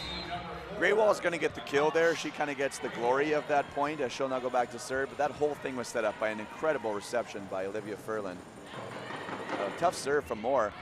And now another service ace. Lila Johnston did not agree, but that ball was certainly in, as Coach O'Dwyer kind of gets a bit of a chuckle, saying that's the correct call. I think Johnston was honestly just trying to get out of the way of the ball more than anything, as she's coming across the back row here. I thought that was going to be the first miss that I've seen from Greywall. To my knowledge, I still have not seen her miss a serve. And another rocket, not going to be classified as an ace, I don't think, as Kolodi got a second contact on it. But it doesn't matter, it still results in a point for the Thunderbirds. I don't know what more we can say about it. We've done all 3 games for UBC, and they're just unbelievable serving. She's like a built-in Hail Mary in the sport of football. In the middle of a set, like the T-Birds were trailing 4 points just a moment ago, and all of a sudden, that lead is now erased as it's another service ace from Akash Greywall. This one just snagging a piece of the sideline in front of us. What can't she do back there? She's got complete control of this volleyball. Well, and that one, it's cutting away from Hamid with so much pace, like all you can really do is hope it was out. I actually thought that one was out. Another huge one, but a good job there by Guzin to keep it alive. Johnston out of the back row with the tip, and Ferlin can't come up with that pancake. I think it's fair to say that when the attackers are coming out of the back row, the defender a lot of the time doesn't expect that tip as much because it's coming from so far away from the net. But a good job there by Johnston to see a bit of a lane and take advantage of it, putting Alberta back on top 12-11. Ferlin with the reception, outside to Glanville, pushed a little bit far past the pin. A good adjustment there in mid-air, and that adjustment kind of, I think, actually caught Alberta off guard, as it was a bit more of a roll shot attack coming over. Now serving for UBC, number 15, Lenora Barbalovich-Nad. Barbalovich-Nad goes back to the line. We're tied 12-12. That ball might have been going long, but Poole keeps it alive. Outside to Guzin, and Guzin, one of her more aggressive swings. Adam, is it fair to say that you can picture Guzin not only in green, gold, and white, but maybe red and white in a few years with Team Canada? No doubt, Jared. She has the profile of an international left side. 6'4", athletic, fluid movements with a lot of power that she can put behind the ball. And again, let's not forget, folks, she's in her second year at the U Sports level. She is really just scratching the surface of her high-level volleyball experience. So no doubt. And that's kind of the cool part. And this happens in all sports, but I mean, specifically we're talking to volleyball, where these athletes will, sort of play together. Right? They'll be in a club situation or provincial team situation as Johnson gets the kill. So they come from different provinces. They play together or play against each other, all the different competitions we have. Then they go to university, where sometimes teammates become enemies and enemies become teammates. And then eventually they hopefully all end up wearing red and white and representing our country. And then it's like, oh, I'm so glad I don't have to play against you anymore. You're such a good player. I'm glad you're beside me and not across from me. And the future looks good. Obviously, the women's national team continues to improve every single season. It's been incredible to see their growth. And now we're seeing here some incredible, just action back and forth. And I think the thing that impresses me the most is just the size and the physicality of a lot of the athletes in this tournament. The skill is always there, but we're seeing it just incredible. I mean, it really is. For younger athletes to see this, it's so inspiring for them. Yeah, we just got finished with a quad series in preparation for the Paris Olympics. So there very well could be the opportunity for some of these players that we've seen on court here this weekend at the 2025 U Sports National Championships to be present in LA for those 2028 Olympics. You just never know. Ideally, or obviously, Canada has to try and qualify first for those Olympic Games. So there's a lot of preliminary winning that's going to need to happen in the next few years, but we're hopeful, and we're certainly of the mindset that these youth sports athletes could be the ones turning the tides and qualifying for those games. Outside to Greywall. Nice cover there by Glanville. Greywall's going to swing again. This time looks to roll down the line. Johnson's there with the dig. Colodi on the run, goes outside to Poole. Nice dig there by Demerol, who's checked in for Furlan. Greywall, nice dig there by Hamid. And then it's Poole using those hands, but Glanville saw it coming. Robert Shaw on the run, a little bit too high for Greywall, but hits the ball almost on the way down and then actually just falls down and kind of turns to the UBC bench with a smirk on her face. Equivalent of the fadeaway jumper almost in basketball there, where she genuinely landed on her backside, but still picking up that kill. One thing that was on display through that whole rally, I just couldn't get my mind off it, Jared, was the broken play setting for both sides. It didn't matter if the setter was unable to take the second ball. We saw Doyon step in there and make a bump set in perfect position. That's a middle for UBC. We saw Abby Guzin have to step in on sort of a quick second set opportunity. She put that on a platter for Mackenzie Poole. That just shows how well-rounded these athletes are, have a complete skill set to be at this elite level as a volleyball player. Poole serve, passed up there by, oh, and a great job by Robert Shaw. That's an amazing job there. It's just so deceptive. That's her third kill, third point, and those all are coming up at the net. Those aren't swings. Those are all balls that she's setting over, she's dumping over, she's taking charge of the offense. It's a fine line as a setter, where obviously it's in the title of your position. It's your job to set your attackers, but every once in a while you want to take that lead offensively. As a nice diving save there by Demerol, but unfortunately goes a little bit too tight, and Moore was waiting there to finish it off. Allie Moore is so quick at the net, Jared. It's on display, obviously, when she's blocking the Thunderbirds' attack. But that play right there, she had to work to get all the way to the outside, hit that step around, and on the first contact of UBC, she was quick enough to reset, be in position to flush that ball back down at the middle front row. That's just remarkable work and speed by Allie Moore to be able to execute like that. Glanville out of the back row takes a very aggressive cut, but doesn't find the hands and misses the corner. And we see Coach Reimer call timeout. This has been one of the few times in the last stretch of points where anyone has opened up a two-point advantage. 18-16, Alberta leading. CBC Sports is the home of university sports in Canada. Catch the gold medal game of the 2025 U Sports Women Volleyball Championship following this bronze medal game right here on CBC Sports. all of the action for U Sports Women's Volleyball. Gold is exclusively on CBC Gem, cbcsports.ca, and the CBC Sports app. U Sports on CBC. Chase the glory. If you're sitting at home and you live in the Winnipeg area and you're thinking you're going to come down and get a ticket, I have bad news. It's great news for the game, but bad news for you. The event is officially sold out. There are no more tickets. Not one more person will be able to get in other than the allotted to this point. But luckily for you, you can continue to watch on CBC Sports on YouTube and CBC Gem. And it should be a fantastic match. We have a fantastic match coming right here as well, though, with Alberta and UBC. This has been, I think, the best played set of the three to this point, the most complete from both teams at one time, which has led to it being the most competitive. 18-16 right now is the score, as Coach Reimer called timeout as soon as it became a 2-point gap, as Moore has been efficient and effective all night long on the service line. And now she's showing off her defense as well, as it's Dixon. And a great job there. We say the position is called middle blockers. Well, the whole thing starts with a solid serve from Moore, then it gets to a dig from Moore, and then it's the middle Dixon who actually sets the ball. You have to be a 5-tool player, right? You got to be able to do a little bit of everything. You can't just be a blocker or just a spiker. You have to have a lot of different skills. As we're going to see, Borowski will check in here for Greywall. You got to figure this is just for this one rotation alone, as it's Borowski who's checking in to maybe hit this ball just on the right, which is what they're going to run for her. And then Moore, we gave her that praise on the defense there. She got caught. The ball actually kind of got tipped and went above her head. She actually didn't even see it. But now Greywall is going to stay down there. This actually shocks me, Adam. Yeah, she has been the driving force for comebacks to win that second set previously and to bridge the gap about 10 points ago when Alberta led by 4 and they turned that to 0-point lead. I agree with you, Jared. Kind of surprising, but nonetheless, this rally progresses and continues. The UBC block is there, and they shut down Dixon. And to be completely fair and honest, Borowski also has a great serve.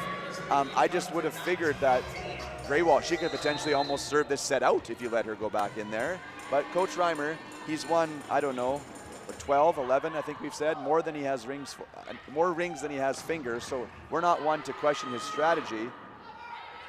As Glanville takes a swing, good job by Demerol. A little bit of confusion there on the UBC side as to whose ball that was. Back to Alberta. Guzin on the left with the tip. Diving save by Robert Shaw. Johnson's there. It'll be a joust at the net. And it's won by UBC, Barbalovich-Nad. And we're now tied up again, 19-19.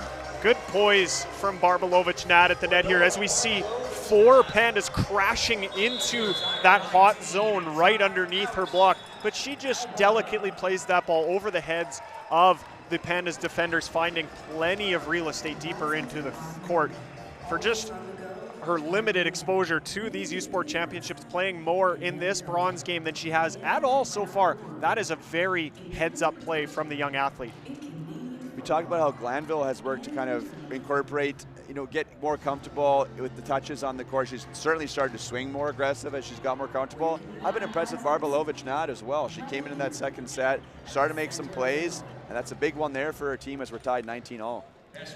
Yeah, Barbalovich-Nad, as you said, Jared, she's got 2 total blocks already in this match. She also has an ace on the board from the service line to pair with 2 kills on only 3 attempts. So she's really getting it done in all her facets. And to your point as well, we're taking a look at Kylie Glanville. Again, didn't start this match, came in relief, has played a majority for sure by now of this bronze medal game, but she leads all of the UBC attackers with 9 kills, just 3 errors. She's hitting 25% efficiency. I would call that a fantastic start to this match, and it really is just the start. We're all square at 1 set apiece. We have at least 1 more set to go, no doubt. I just can't believe, the 9 kills make sense. I can't believe she has 24 attempts. She missed the first set, right? She didn't come into the second set. As Glanville now gets a dig, she's going to have a chance for kill number 10. But that one goes into the tape. Maybe announcer's curse. We'll take the blame on that one. But they've run a lot of volume for Glanville since she's come into this match. And it's interesting, Glanville 24, Selecki 21, Borowski 25, Gruwal 20. that's a lot of swings, and they're all kind of just sharing that load as it's going to be a service ace now for Kolodi right in front of Demerol. And I get such a kick out of Kolodi. Every time she gets an ace, she kind of just quickly turns back to the end line. A little celebration for herself. And now we're going to have a timeout on the UBC side. 21-19, Alberta leads. Fans, U Sports wants to hear from you about your viewing experience. Visit usportsfans.ca to join our fan advisory panel. Tell us about yourself and help shape future U Sports Championship broadcasts by giving us your feedback for your chance to win U Sports prizes. Join the U Sports fan panel at usportsfans.ca. This one just continues to ebb and flow back and forth here.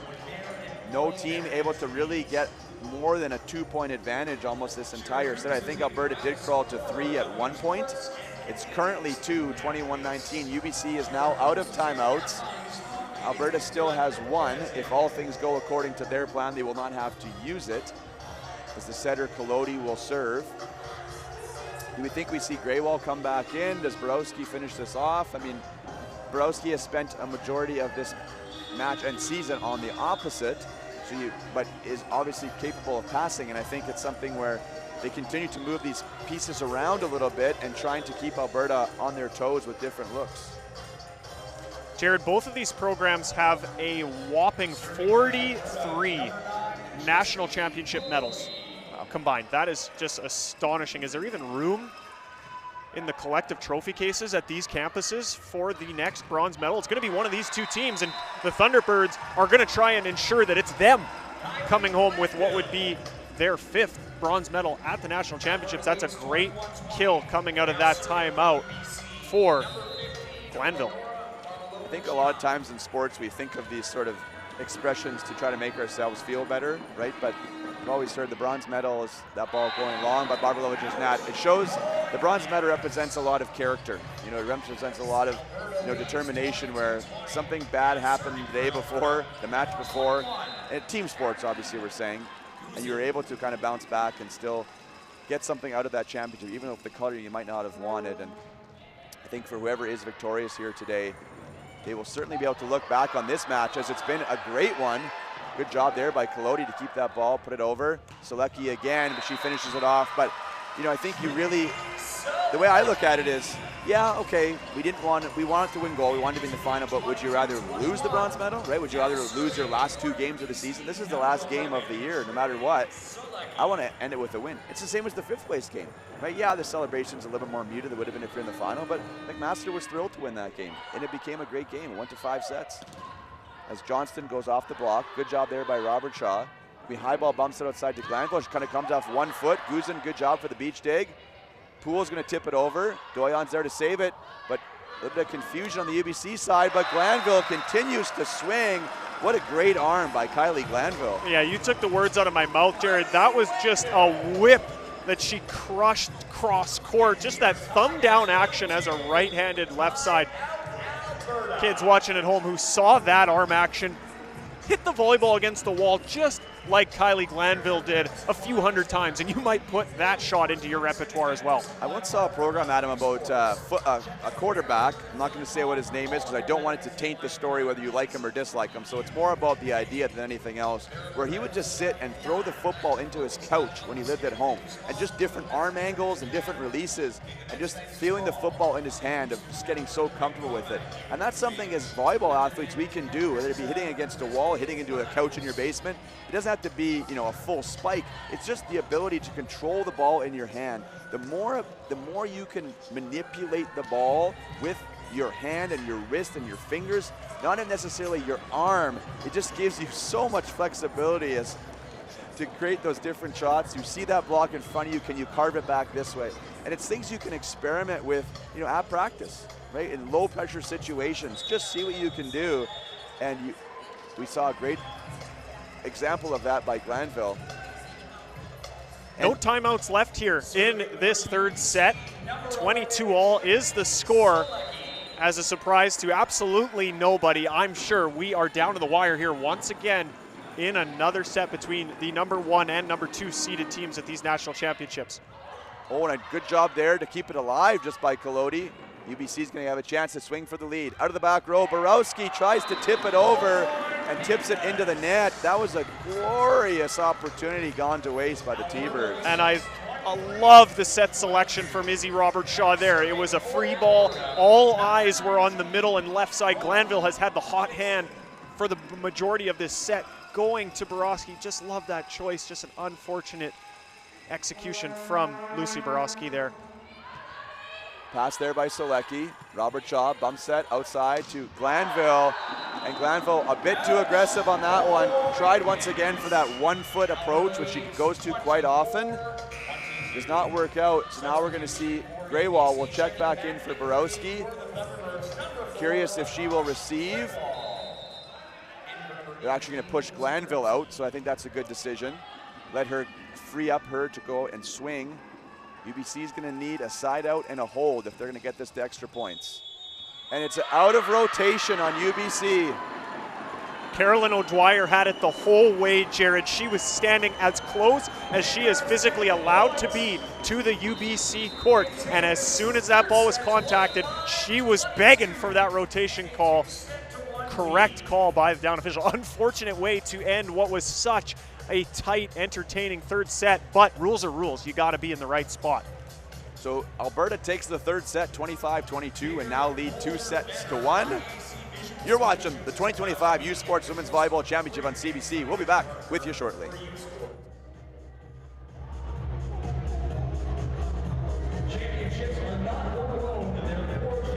This is a call to empower, to unite, and to celebrate the bold in all their glory. It's time to own the ice. Are you ready? Delaney, territoire du Nord-Ouest. Le berceau du hockey.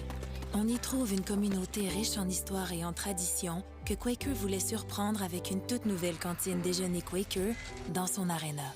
En plus d'offrir notre avoine canadienne à grains entiers, la cantine est maintenant l'endroit pour se rassembler, manger et célébrer. Nous sommes fiers d'alimenter la passion du hockey dans son village d'origine. Parce que peu importe d'où tu viens, t'es capable. Le sport en direct sur icitout.tv. 100% énergie. 100% gratuit. Votre meilleur plan de match pour voir des performances exceptionnelles sur l'appareil de votre choix. C'est icitout.tv. Feel every hit, point, and celebration as if you're standing right on the sideline. Our passionate team unlocks a world of possibilities with digital broadcasting made simple, bringing heart-pounding action directly to millions of fans. Proudly Canadian, ISI Live, be there. Hey U Sports fans, check out shop.usports.ca for this week's promotional item from the Nike Team Collection. Visitez le shop.usport.ca pour en profiter de la promotion de la semaine de la collection Nike Team.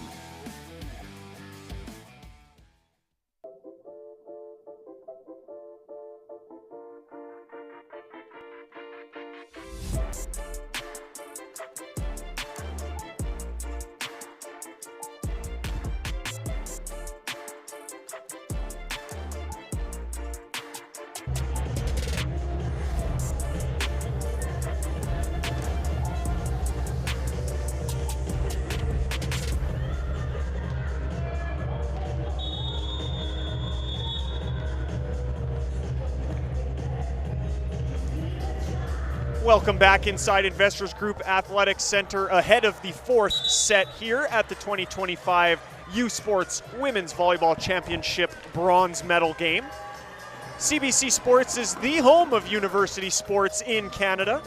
Catch the best U Sports men's hockey teams as they face off in the 2025 U Sports National Championships in Ottawa. The action begins Thursday, March 20th at 1 p.m. Eastern on CBC Gem, cbcsports.ca, and CBC Sports YouTube. U Sports on CBC, where champions are made. See, Seelov says check back into the rotation here for UBC. She'll get Liberta on the back row, and it looks like it's Glanville who might be now on the opposite as that serve goes long, but we'll see what it looks like when they rotate. She might potentially just be out of the serve receive, and exactly that is what happens. So it'll be Selecki who now is on the right. Glanville and Greywall will be on the left. But why not a seventh way to pitch your roster on the floor for the T-Birds and try and throw the Alberta Pandas off? Why not? unfortunately for UBC, the confusion actually hurt them more than it hurt Alberta, as we saw at the end of that third set. And I was watching that very closely when all of that went down. Coach Reimer was not happy about it, but Glanville turned to him and said, no, that's my fault. I was in the wrong spot. But I mean, you can't blame the athletes. There's been so much. It's one thing when the athletes are coming in and out of the lineup, but the same athletes are playing different positions as well, I think. And I think that's what kind of led to some of that confusion of who was actually where, as Solecki goes into the one of the sponsors signs there, but it comes right back to life. It's like, I don't know if you had this when you were a kid, you know, the little thing you'd punch and it'd come right back up, and had the weight on the bottom, you know, had like a clown face on it. That's exactly what it reminded me of, that sponsor sign. She went into it twice and it just whoop, right back to life both times. So it's an early 2-1 lead, and it's 2-1 lead as well for Alberta, as Moore continues to serve aggressively from the end line for Alberta, but Solecki gets the kill. Just love to see the fifth-year athlete, Trinity Solecki, have success here. This, again, we've said it already, it is the last game she's going to play, no matter how you cut it for the UBC Thunderbirds. She's put together such a fantastic stat line so far. She's got an ace, she's got 10 kills, hitting 25% efficiency, and 8 digs out of the back row. It's just production in all aspects of her game, and she's definitely going out with a bang. Alberta tried to chase that one down, but I think Dixon was a little bit worried about the scorekeeper's table there, and she wasn't able to come with a good contact. Guzan made a diving attempt, but wasn't able to get enough of it on it. And now 3-2 UBC with Greywall on the line. She has 6 aces tonight already, Jared. That is a huge tally. We got to check at some point here what her career ace number is. I'm sure it's just mind-blowing. She's only in her 4th year. She still could have another year to add to it. And if you remember pre-game, we had the team comparison, and things were razor thin between these two top-seeded teams, except for the aces. The UBC had almost 100 more aces in the conference season than Alberta did, and that has to be because of Akash Greywall's physicality from the service line. I'm curious, I know she was in the media day and she talked about her the strong desire to pursue a career in mental health, and something that was very passionate to her about that. And but what I was going to say about that is she's studying psychology and public health. You could see, to me, there could be an opportunity for her to just be on a team to serve, you know, at the pro level or national level. It's such a weapon, and it seems like she doesn't even need to be on the floor. She can come off the bench and just hit it at any moment in time. And you know, when these teams are they're so good at the highest levels, right? And the ability to come in and just have that aggressive serve might be the difference between winning and losing a set. Like, she really could just be the closer. And I know there are national teams out there. It's not that these athletes aren't capable of doing anything else, but they are literally on the roster to come in and serve. And I don't know if that's something she wants to pursue or if something that's in her interest, but I thought it was very cool that she's thinking of not even playing. You know, she's not undecided, I think, at this time if she'll play her 5th year, if she wants to pursue school, but she's talked about having her own struggles with mental health and injury, and she had a brain injury when she was younger and affected some of her mental health. And you talked about how there's a holistic approach to sport, and it's more than being competitive. And you know, everything she said with me resonated. It's something we talk a lot about with our younger athletes, and you know, good on her for speaking about that. And I think Coach Reimer made mention about how this is things that, you know, he's coached for a long time. It wasn't talked about a lot by anyone, really, right? And now to have that freedom and that space to do that and talk about being a role model for younger athletes, good job on you by Akash Greywall. And if they can mimic her serve, I think there'll be a lot of points being scored by those teams in the future, as Greywall's with the dig. But they got to wonder about is these teams, and see that attack go into the net, but like, they see her serve once, 2, 3 times a year, but like for the receivers at practice, like how much are the UBC players themselves thinking like, yeah, I love having her as a teammate, but like I won't be sad to not see her serve me at practice anymore in the future. No doubt. I mean, iron does sharpen iron, Jared. You know, you see one of the best servers in the country every day at practice. That makes you better as a serve receiver. But I'm sure there are some days where they get in, you know, maybe it's exam season, and you step into the gym and you say, oh, great, Akash is just bombing me off the floor here in practice. This is not a good look. Not what I wanted to do today at practice, but it is what it is, and it's for the greater good of the team. And the team that has been dominant out of the middle in this match has been Alberta, and it's once again Allie Moore cutting one back in that 31 lane. Jared, 8 kills on 12 attempts, 0 errors for Allie Moore. She has been unstoppable in this bronze medal match so far.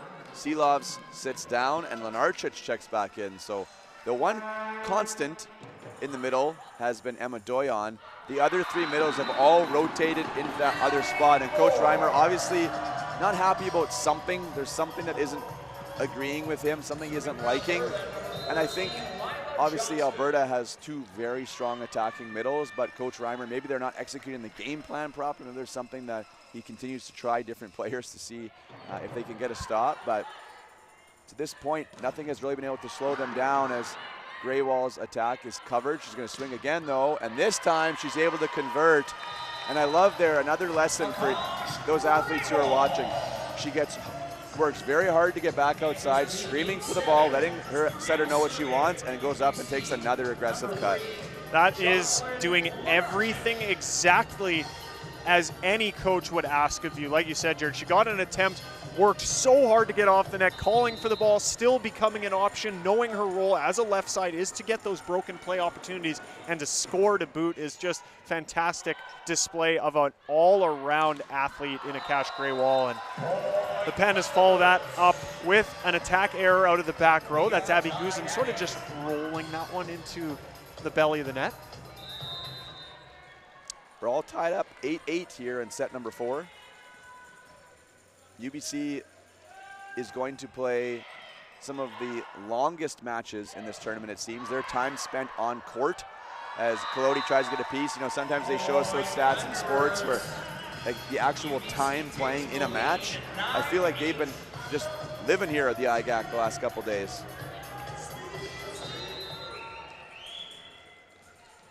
Might be a quiet flight home tomorrow back to Vancouver. There's been a lot put into this last 2 games for UBC.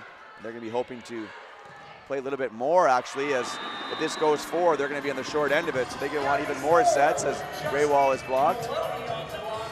Unfortunate result there for Greywall. She had a play at that ball off the block, but I think she thought it was going to be wide of the court and waited until the last second, but it was just too late before she realized that, yes, in fact, it was going to catch a piece of the sideline.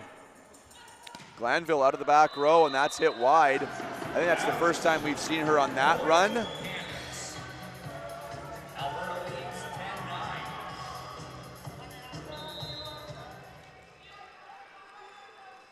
Some confusion again here on the rotations for UBC, but they did figure it out. Are you starting to get the vibe, Adam, that this is something they haven't really done before? Absolutely. I think it's becoming more and more apparent. And I mean, how can you anticipate and train in all of these different varieties? We've seen every single outside hit the C ball. We've seen every single outside be in the pipe. They are just completely interchangeable here in this bronze match. And good on them for handling it on the fly. But there has definitely been, and it hasn't, to be clear, it hasn't impacted their performance at all, I don't think, but there's just been a lot more in between points, kind of looking around, am I in the right spot? Does this look good? And the down official there, which is what a down official is supposed to do, and you see him reminding Coach Reimer here now too, is you are supposed to remind them when you are in the wrong spots before you call it. It's not a situation where there's really an advantage gained there. It actually was to their detriment. She was pushed too far to the other side. So good on down official Jason Dodd for that. And then they actually weren't sure who the next server was. So they're working through this as they go. But I like the idea to it is, let's just give this a shot, see how it works. Let's experiment. And we're doing it on the fly, and it is still working. Whereas Alberta, they've stayed pretty constant here, right? They've been with the same.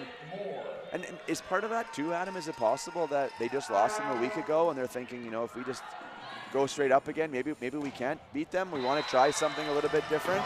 Definitely could be part of the approach from Doug Reimer and his coaching staff collectively. I mean, the definition of insanity is trying the same thing over and over again, expecting a different result, and maybe that's playing a bit into the tactics that he's moving around in this match. They would have lost them both nights in league as well, right? That'd be part of Alberta's giant winning streak that they had before it was ended last night.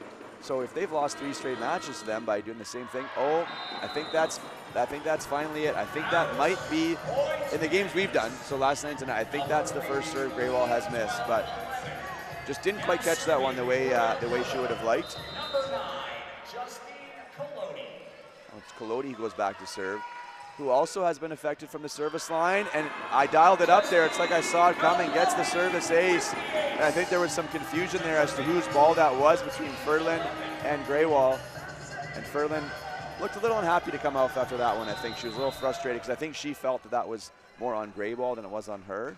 But I think just giving a different look. It's Demerol with the receive. Now Selecki on the right, goes off the hands. Good dig by Coach Carolyn O'Dwyer, but that doesn't count. She's not in the jersey. She's had her time representing the University of Alberta. Yeah, O'Dwyer, a former player herself. I think spent some time with Mount Royal, I believe.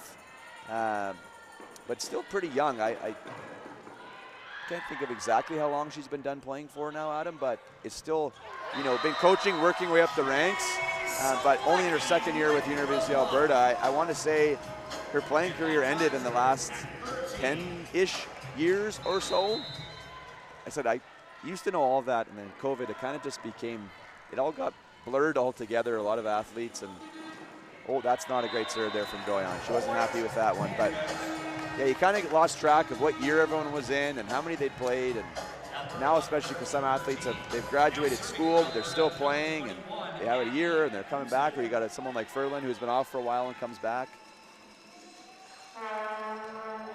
Maybe I'm just getting old, maybe losing some of that magic touch I used to have with the memory there, but it's still in there somewhere as Lenarchich gets the kill. I'm seeing how close this this set has been, Jared. It's really just been a 1-point swing, both teams siding out so efficiently. It's worth noting that in the third set, Alberta was victorious.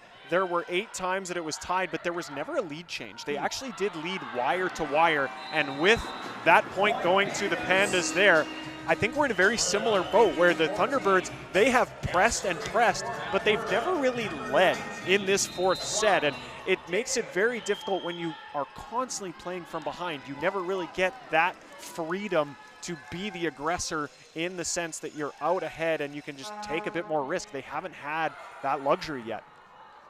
High ball bumps it all the way side to Glanville. Glanville was looking to power through the block and actually just goes right around the block and down. And now she'll go back to serve, 15-all. Mentioned Glanville is from Okotoks, Alberta. There are a large portion of this roster. There's a handful of them from Alberta. UBC, they've been for years now, nationally, coast to coast recruiters, players coming from all different parts of the country. I mentioned Doyon from Quebec, multiple athletes from Ontario. They have had some success with some Manitoba athletes as well over the years. Going back a few years to Lisa Barclay. I don't remember her, Adam, a little bit before your playing time, but from Brandon. Erica Vermette, another athlete who, ironically, we talked about those connections in that Manitoba team. She was part of that group for many years and also quite successful on the beach too. I think she has a year of eligibility left, potentially, maybe could still find a way through there. But she was here last night cheering them on. I mean, the beauty of that, and I think this is where all the programs really can offer different strengths, right? Different reasons to go play there. It's not only a great program, but I think they obviously have the benefit too of Vancouver as a beautiful city, right? And I think that's a nice part of it. Something that, it's true, right? There's athletes when you're looking where you're going to play, as a good swing there by Poole. For some athletes, like the actual just geography of where they're living matters a lot to them. And why wouldn't it, right? Certainly. And it's such a large university as well. There's nothing that's not offered there from an academic standpoint as well. So just no barriers to anybody looking to go and play post-secondary volleyball. Both of these schools, as a matter of fact, on the floor right now can be one of those premier options. And obviously that plays into why these programs have had so much success in the women's volleyball era. Robert Shaw goes back row to Selecki. Nice diving gig there by Johnston. Guzin, roll shot, covers her own ball. Back row to Johnston. Nice job there by Selecki. Robert Shaw on the run. Greywall, that clips the aerial. It's now a 2-point advantage again for Alberta. And we might see a timeout here.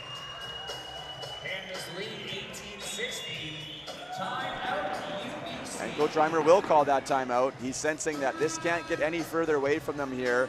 He does know that Greywall is coming around soon to serve, but it might be a little too late if they're not able to get a side out here shortly. The 2025 U Sports Men's Volleyball Championships, presented by Sunrise Credit Union, is headed to the campus of Brandon University here in the province of Manitoba from March 21st through the 23rd. Ticket packages for the tournament are almost sold out. Guarantee your seat today for the 2025 U Sports Men's Volleyball Championship by scanning the QR code or heading to usportstickets.ca. The 2025 U Sports Men's Volleyball Championships, presented by Sunrise Credit Union in Brandon, Manitoba. Chase the glory.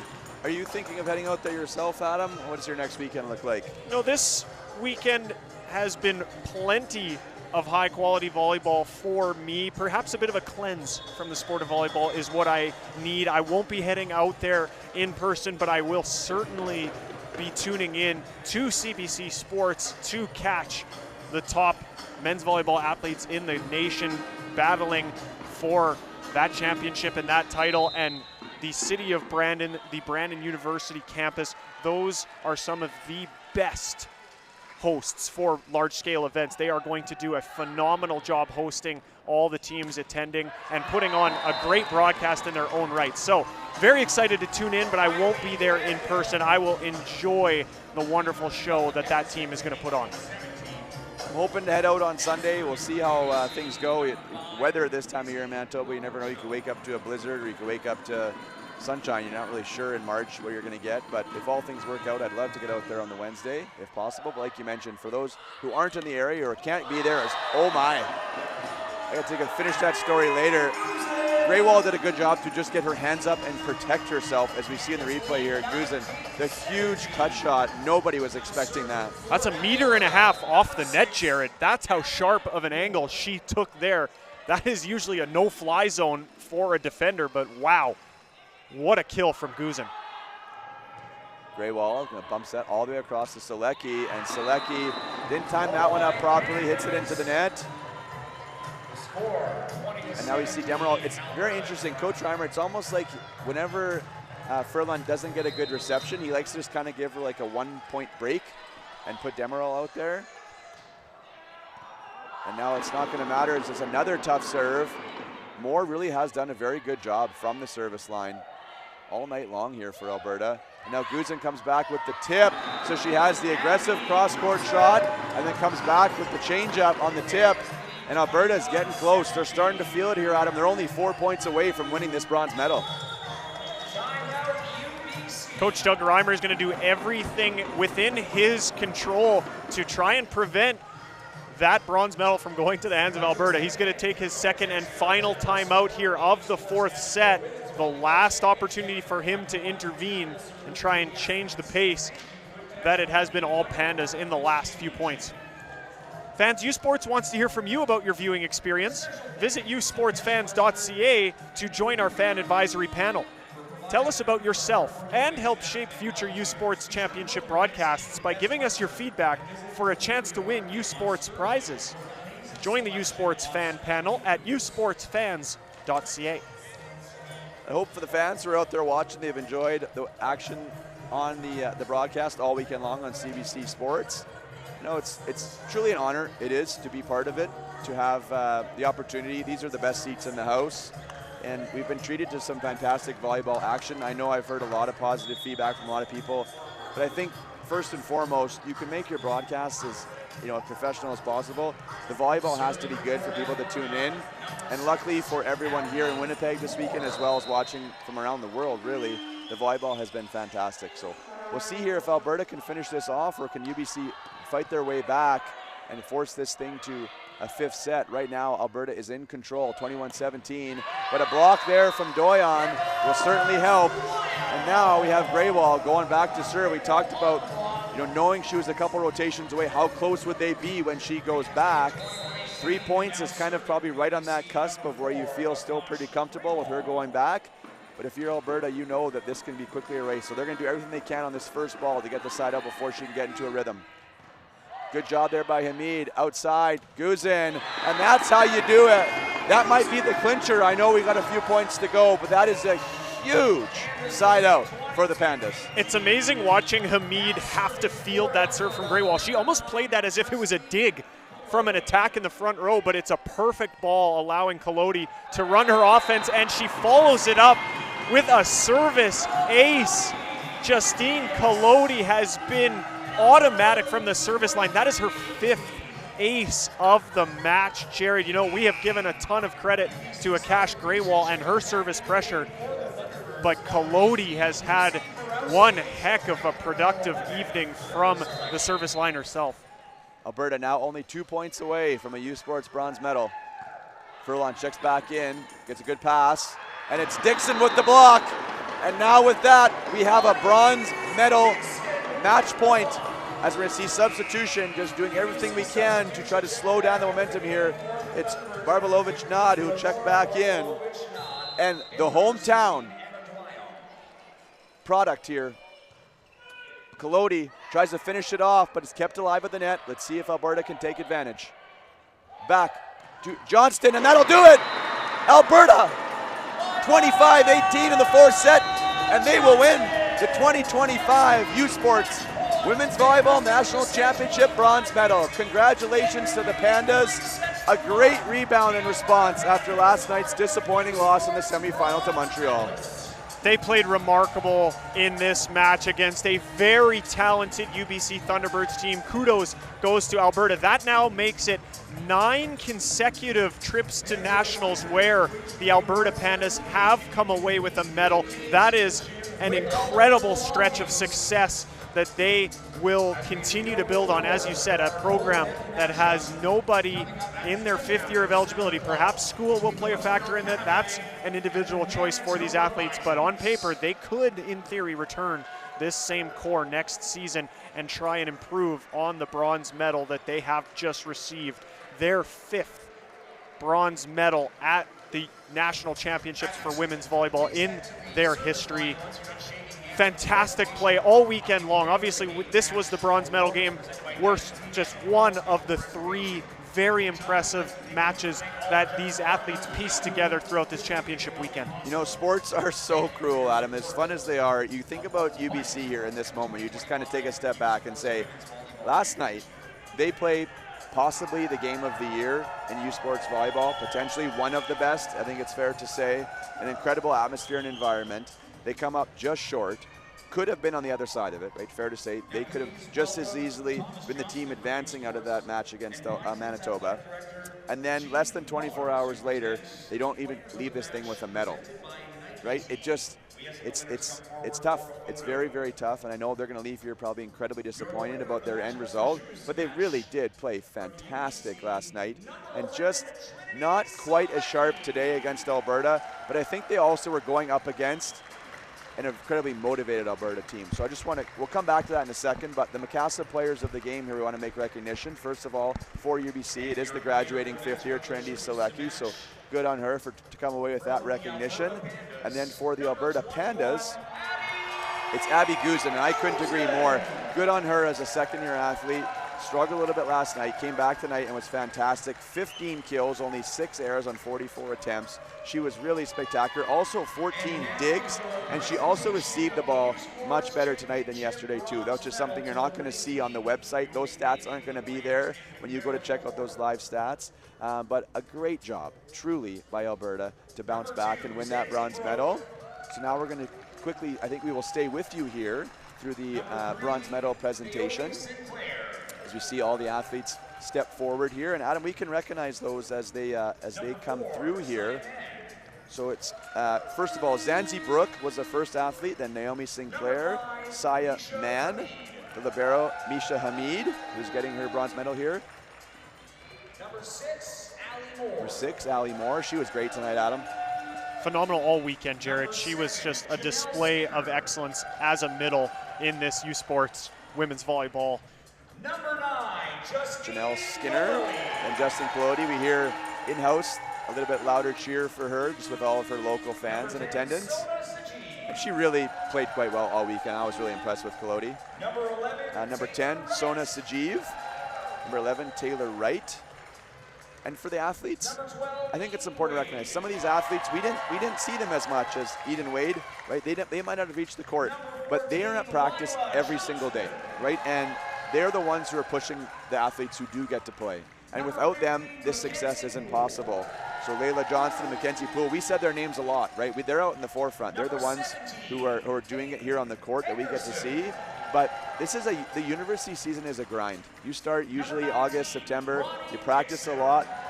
You practice way more than you play, as we see Peyton Henderson and Ronnie Dixon get their medals, as well as Abby Guzin. But it's hard. It's really hard. And typically, those athletes, some of them are in their third and fourth year. Some of them could be college transfers. Some of them might be there the whole time. But you don't get that recognition of being on the floor, but they deserve it. And every medal, they aren't bigger or smaller, right? Depending if you're on the floor or not. And that's something they can look back to. And 10, 15, 20 years from now, this team might have a reunion. They'll all be there. They'll all have all these fond memories. And there's so many good times that happen away from the court, too. I know I love my experience here. I'm sure you could say the same thing for your years here at Manitoba. As we see the coaches also get recognition. Naoki Miyashita, Mike Ling, Nolan Lavoy, Lori Eisler, the general manager. Yeah. The Alberta Pandas, we're going to see them pose for the bronze medal picture here.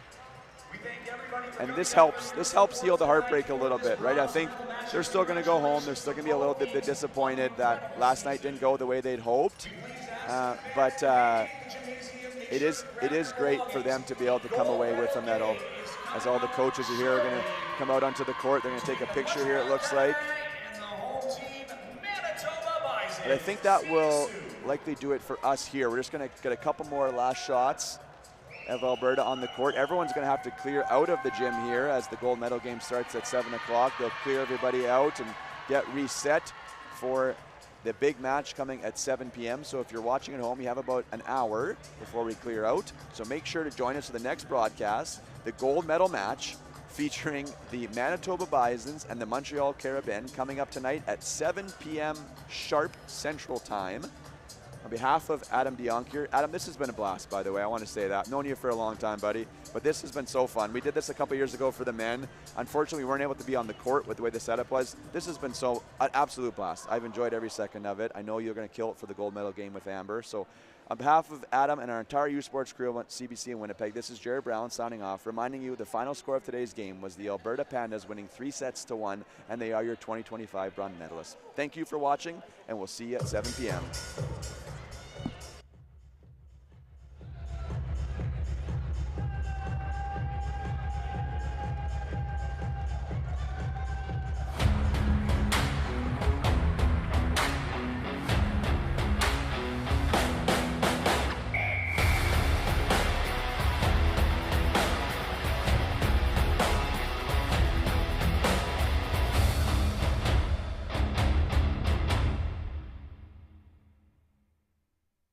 U Sports on CBC, presented by les championnats U Sport à Radio-Canada, une présentation du gouvernement du Canada, the Government of Canada, Nike, Fox 40, Thunderbird Medical Supplies, Les Bagues Baron Rings, APAR, and by BioSteel.